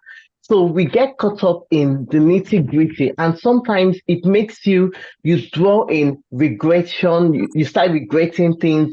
You start comparing yourself. You start dealing with negative emotions. You start allowing negative thoughts to come and dwell in you. And then all of these things build up in terms of stress, sicknesses later. So a mom that takes it one day at a time, whatever happened yesterday, I leave it, I look on to a better day, and then strive at the pace that she's able to, not trying to drag herself to the extent that she's going to break apart. That's what I'll call a thriving mom. Thank you. Chioma, who is a thriving mother? A thriving mom is a mom who is growing. When you're still growing, you're learning, you're open to new information, you're open to doing better each day. You're open to coming to for programs like this and saying, okay, I have something to learn. There's something I can improve on. Even my child can teach me. Then you are a thriving mom. A mom who says, look, I don't know it all. I might think I remember if you had asked me 7 years ago, it was okay to beat a child, I'll say, oh yes, it's okay, beat, go away. But now I know better because I've learned to beat. Because I decided that, look, I want to be a thriving mom. I want to know how to parent better. I want to be the best parent I can be. And that's why I have so many resources. If you go to my website, I have even the routine. I said, look, I have to create a template to help moms. I think it's free, so you can check it out on Instagram. Chioma Mama with an H. My Chioma has an H at the end. Yes. There's so much to say about thriving mom, but for me, growth is what is key. You're growing, you're learning, you're getting more information. You're saying, you know what? I want to be better because I can be better. I do have that capacity to be the best mom I can be to this child that God gifted me with. He didn't make a mistake by giving me this beautiful child to nurture and to raise. So I'm going to continue to get all the information I need. I'm going to continue to improve my parenting strategy. I'm going to continue to learn new tips and new ways to parent effectively. I'm going to continue to read books, watch programs, attend seminars and conferences. I have one later in the year. I'm going to continue to do my best to be that mom that God created me to be. And that for me is a thriving mom. You know you have it in you and you keep on stretching yourself, not in a negative way, not in a way that means that you're going to break up, but a mom that says, you know what, maybe I didn't get it today, but tomorrow I'm going to try and do better because I have what it takes to be that mom that God has made me to be. So that's a thriving mom for me. Beautiful, beautiful. Thank you so much, Ma. Tochi, who is a thriving mom? Okay. So to me, a thriving mom is a mom who is self-aware, who knows her strengths, and who is playing to her strengths. A mom who realizes that she is not perfect, but she is willing to show up no matter how flawed she feels or how things may have happened during the day. She appreciates herself for who she is. She gives herself grace. She loves unconditionally, especially loves herself more than she loves any other person because she knows that she is important. A mom who has identified her goals and knows that she can achieve them, even if it's not today, but somehow, some way, she can get her goals, when she wants to. So that's who a thriving mom is to me. Thank you so much. Thank you. Thank you. This panel session has been so insightful. But we want to hear your feedback, okay? You've listened. Can someone just share with us? If you have questions, please ask now or just share with us something that you've learned from our experts today that is, that you will take home. Ask some questions or just share with us what you've learned and will take home from this session. Please share.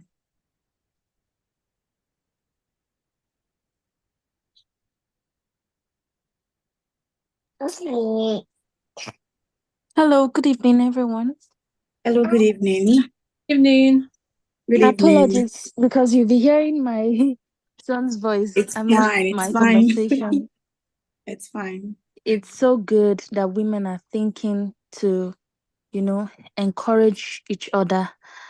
In these times and season, a lot of things have changed from the way our parents and guidance used to know parenting, breastfeeding, navigating the things about womanhood. But I would like to ask, because I know a lot of you, many people made mention of encouraging spouses and the rest. So most of those things I would say are a result of also their own training. So if you have a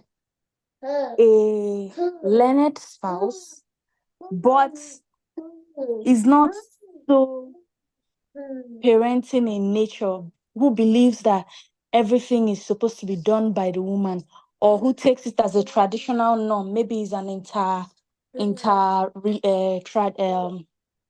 inter-tribal marriage, and they feel, well, in my tribe it's done this way, the woman has to bear all the brunt and everything.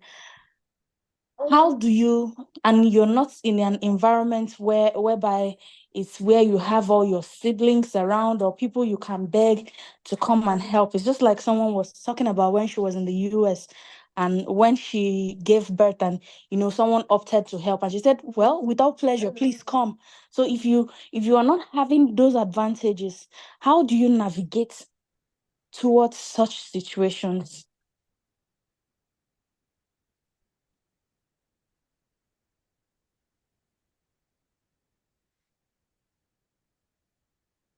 You want me to answer that question?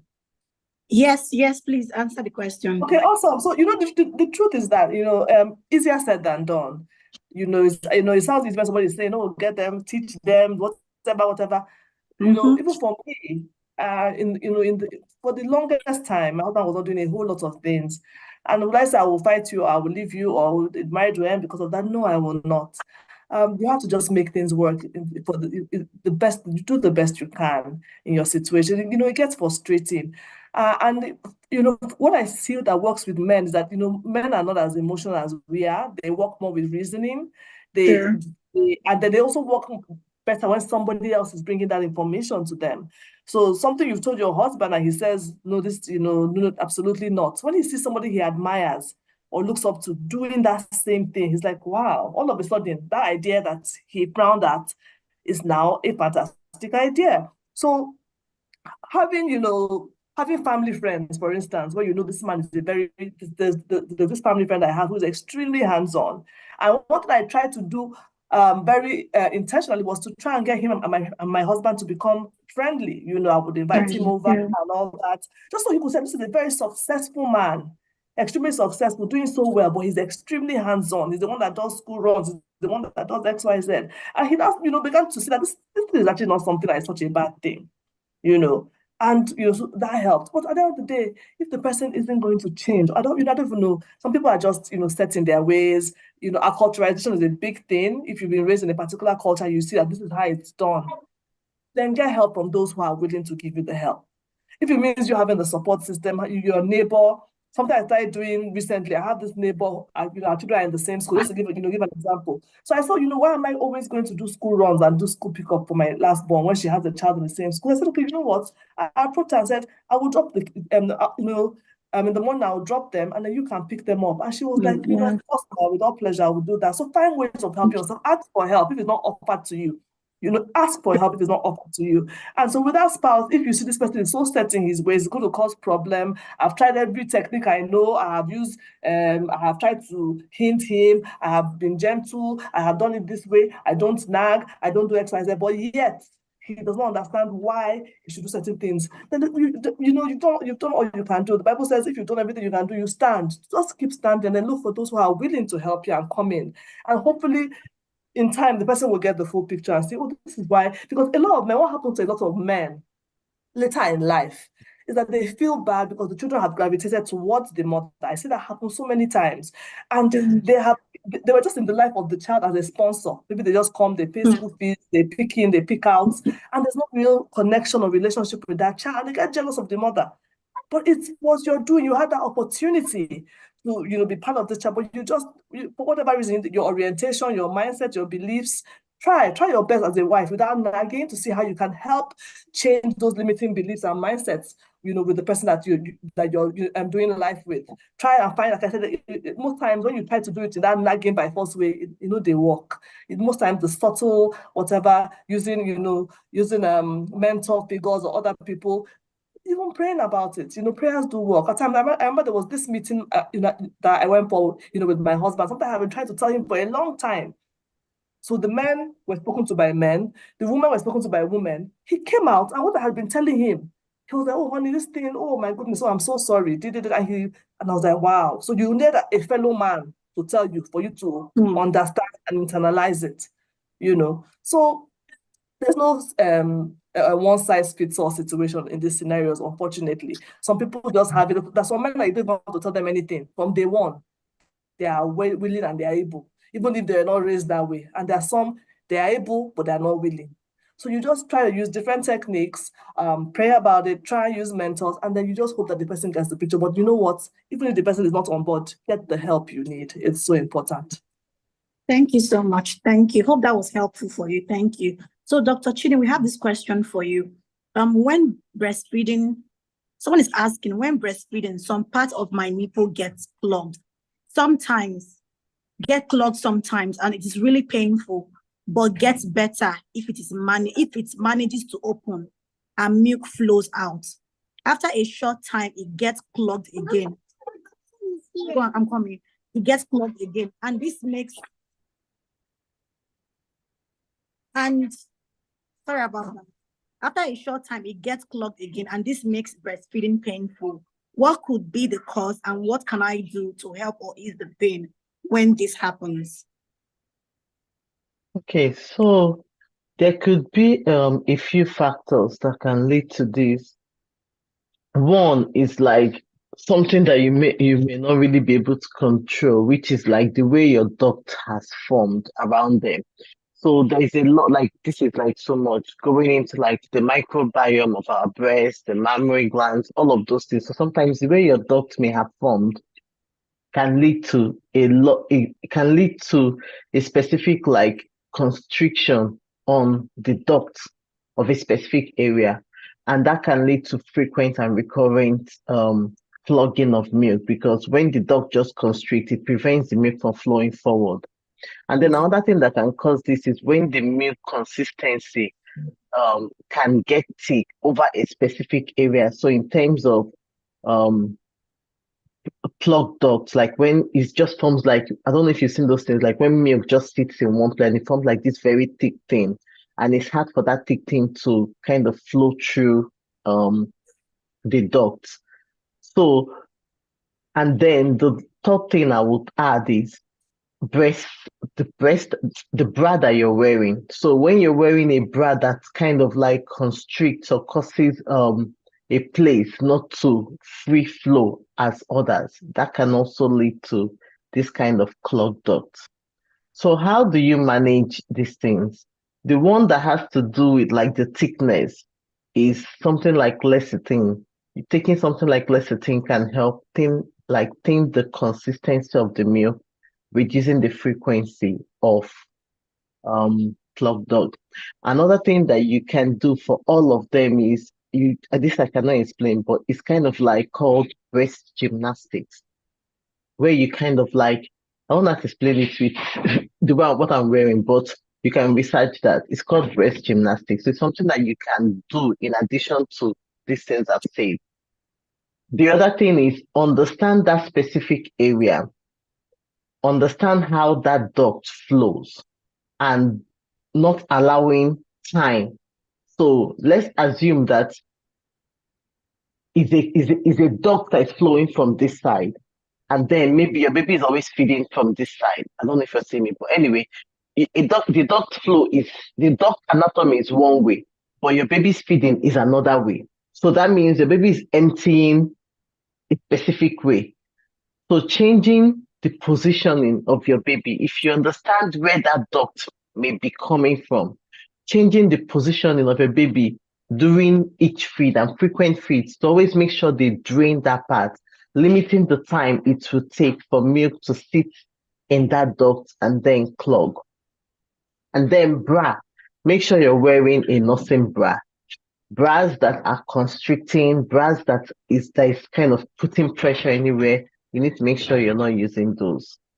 So those are the things I can recommend for this. Thank you so much. Thank you. And if you can always reach out to Dr. Chini, right? You can always reach out. So, but I hope that was helpful. So thank you so much, for answering that question. Chioma, Dr. Chini, Tochi, thank you so much for this session. Very helpful, very insightful. We're going to leave your information on your chat so they can reach out if they have any more questions. But thank you so much. Thank you.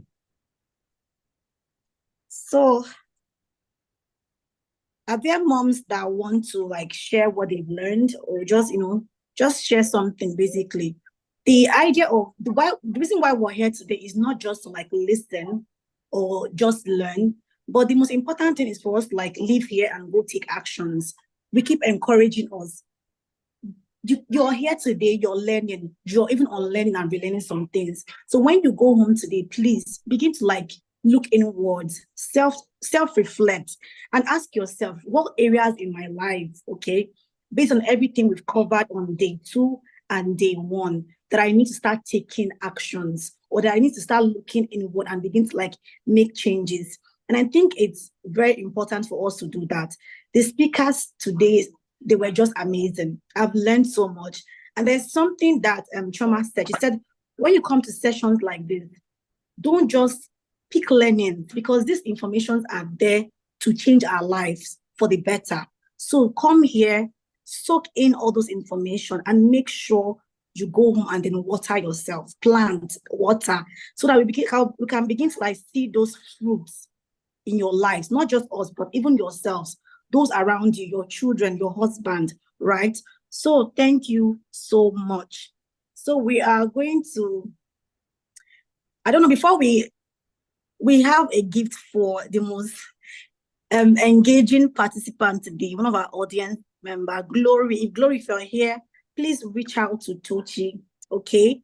You've won our giveaway for today. So if Glory is here, please reach out. Congratulations. Tomorrow is day 3, okay? We still want to see you. We still have speakers for tomorrow's and even our panel for tomorrow. So please come join us. Thank you for everyone that joined in today. Please Okay, hold on. thank We have you. more than one winner, moderator. Let Okay, me take it. I thought it was just one. Don't worry, let me take it. Okay, I thought it was just Glory. No. Our cash prize winners for today. Our gold prize goes to Glory Owolabi. Yes. And the silver prize goes to Ogechi Okpala. You guys have been so amazing. They came early on the show and they were very actively participating, in the chat box and everything. Yeah, their contributions were really good. So thank you so much. Reach out to Tochi. Our last giveaway, our Glow user. Yesterday we gave MTN users. So if you are fast enough, the first Glow user, first Glow subscriber to drop their phone number, get something from us. So just drop it in the chat box immediately. The first Glow user, drop. If you're a Glow user, drop your phone number. Fastest finger. The person who drops her phone number first gets airtime for today. Thank you so much. You guys are so amazing. Thank you. I love you all. Thank you so much. We appreciate it. Thank you. Also, Susan. Yes. Yeah, Susan. Okay, congratulations, Susan. Congratulations. Now. Thank you. So, Tochi, any last word before we call it? Thank you. Hello. Can I? Sorry, my hand has been raised. Please. Yes, please. Sorry about that. Okay, no problem. I just wanted to share something that happened to me. I just to also encourage other people to do same if they find themselves in that that kind of shoes. Okay. When we come here to learn, okay, like I said, I dropped in the chat box earlier. It's for us to also see those signs in other people, even if it's not happening to us. We can see those signs happening to other people, and then we're able to help them get help if we ourselves can be the help they are looking for. Okay, so this happened to me, and then another thing is in your neighborhood or in your compound, there may be your neighbors that you don't get along with and all that. Doesn't mean that when they need help, you can't help them. Like it happened to me. Like I had this neighbor sometime in the past where we don't really get along, just like hello hi kind of neighbor. And we had issues, so everybody just decided to stay. Just day or day make a day my day. I think it's safer that way, that kind of thing. So she put to bed and then she didn't have help. I think her health help left. And then I think her husband traveled to look for help. She had 4 other children. This is the 5th one. So I know that I have 2 and I just had a baby. I had the 3rd one. I knew how my head was turning on your own. Understand? So I could imagine how she was feeling and all that. Don't get along, but but on this day I came back, I was so exhausted. I was just coming from school run, children were just running up and down. And she was just walking out. I know her husband is not around. I know her children are around. And then I know she has a new baby, but she was just walking out of the compound alone. Like I was like I don't know. The Holy Spirit just said, can you greet her? She didn't greet you, but just greet her. I don't know. Just something just pushed me. I just greeted her.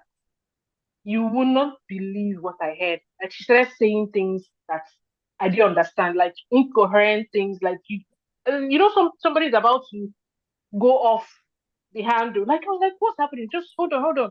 Like so I called my gate man, like, this what's going on. She was like, madam, she has been like this since morning, I'm like, hey God, what's happening? What can I do? So I didn't want to raise an alarm, like such an alarm that that will get the street people to come around. But so I had a few people I had to call and say, okay, please, so and so person, you know her, she lives in my compound. You know that she lives in my compound. I know she's closer to you. Could you please come down to my compound if you can? Can come with a few other friends that she also knows. something is amiss. I can't disclose it on the phone. And that was it. That was how help came to her. It turned out that she was having postnatal depression. And, Hmm. oh my goodness, it was at the point where she could do anything to the baby and all that. So, like, when we notice these signs in other people, and it also helps you be that good neighbor, even if the person is not good to you. I don't know how to say it. Just be there when, and then when the Holy Spirit touches you to do something, just shall do it because you never know. Thank you. Never know. Thank you so much, Uzi. Thank you. Thank you. Thank you for sharing that. Oh my goodness. Thank you. So you've heard, please. Sometimes we have been here not just for ourselves. We never know the person we're going to be helping out in the future. So please pay attention to those around you, your sisters, your sister-in-laws, your friends. Reach out to them and ask them, how can I help? Right? Just because you never got that does not mean that we cannot extend, such help to others.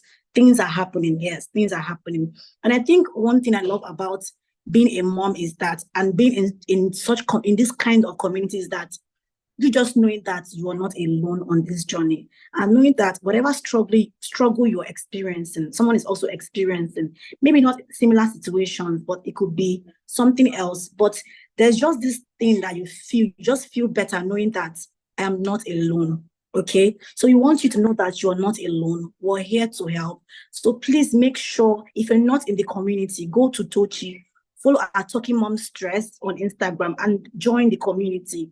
You cannot do life and motherhood alone. You need other moms. You need people. So thank you very much. Thank you. We're super, glad that you stayed with us through to the end. We can't wait to see you tomorrow. Tomorrow is our final day. If you know any mom that is not here today, please invite them to come tomorrow, okay? They need to experience these things. You were here yesterday and you're here today. You know the kind of, transformation we're already experiencing on the inside. So imagine how day 3 would be. Invite them, let them join, okay? We can't wait to see you. Thank you, to every one of you. Thank you so much. We appreciate you. Tochi, any last word? Thank you so much, yes, well done, well done. You've been so amazing. Thank you. We can't even thank you enough. You've held both days with so much steeze, and you've been flowing. We appreciate you. Thank you so much. Thank you. Tomorrow Thank is our final day. Tomorrow is our final day. Tell everybody to tell everybody to tell everybody. Please, Tell you them show up. At least tomorrow is Saturday, so you have no big excuse not to show up tomorrow. And tomorrow, our first session starts at 10 a.m. It's not 3 p.m. tomorrow, please. It's 10 a.m. The whole program lasts like 10 a.m. to 2 p.m. And we have our mom fitness in the morning. Queen Iwo is going to handle that. We also have early years support. So if you have kids 0 to 10 years, please, you guys should show up. Tomorrow it's for you. Please show up. Show up. And we also have Dr. Ngozi Amadason. If you know her, she's going to be talking about gentle and conscious parenting. All this Tochi, I yelled today, I'm feeling guilty. Hey, please, what can I do? How can I stop it? What can we do? Positive discipline, this and that. Yeah. She's going to tackle everything tomorrow. And of course, we have our Q&A session with Dr. Indre tomorrow as well. So kids nutrition, allergies, flu, whatever it is that you want to ask concerning your children, please. She's a pediatrician and she's going to be here tomorrow. So that's what we have packed for you tomorrow. So please, you guys should show up and show up on time. Show up with your questions. Show up here. Same link. Ask question. Yeah, the symposium is not for only me, it's for everybody. So please, you guys should please always remain active. Ask your questions. And I hope that at the end of the day, please get something, because that's the essence of us doing this. And taking actions, taking action, implementing whatever you are learning, because that's the only way we can get better. We are taking up these seeds to go and plant in our own various families and in our various communities, so that the whole community in general can improve, and we can thrive together. So that's the essence of this. So thank you all for being on the call. I appreciate you all. I'll see you guys tomorrow. I'll send out the links. If you register, please always check your emails. Always check your emails. I always drop the links there. Share on your platform. Same link. Everything. No, not the same link. I will have to share another link because tomorrow is 10 a.m. Yes, Okay, so I'll okay, share okay. another Yes, link. yes, yes. And someone was asking if there will be like a recording of the. There will be a recording, but I don't guarantee because this recording is as long as 4 hours. So I don't Okay. know. I might have to break them down. But if you go on YouTube, because we are live on YouTube, Yes, and yes, yes, so you can watch yes. on YouTube. You get everything on YouTube.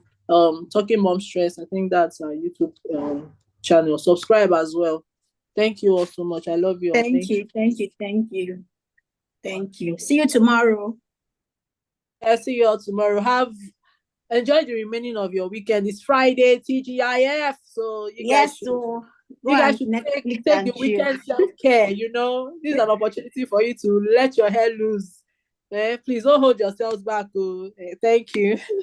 See you tomorrow too. Bye Bye. bye. Bye.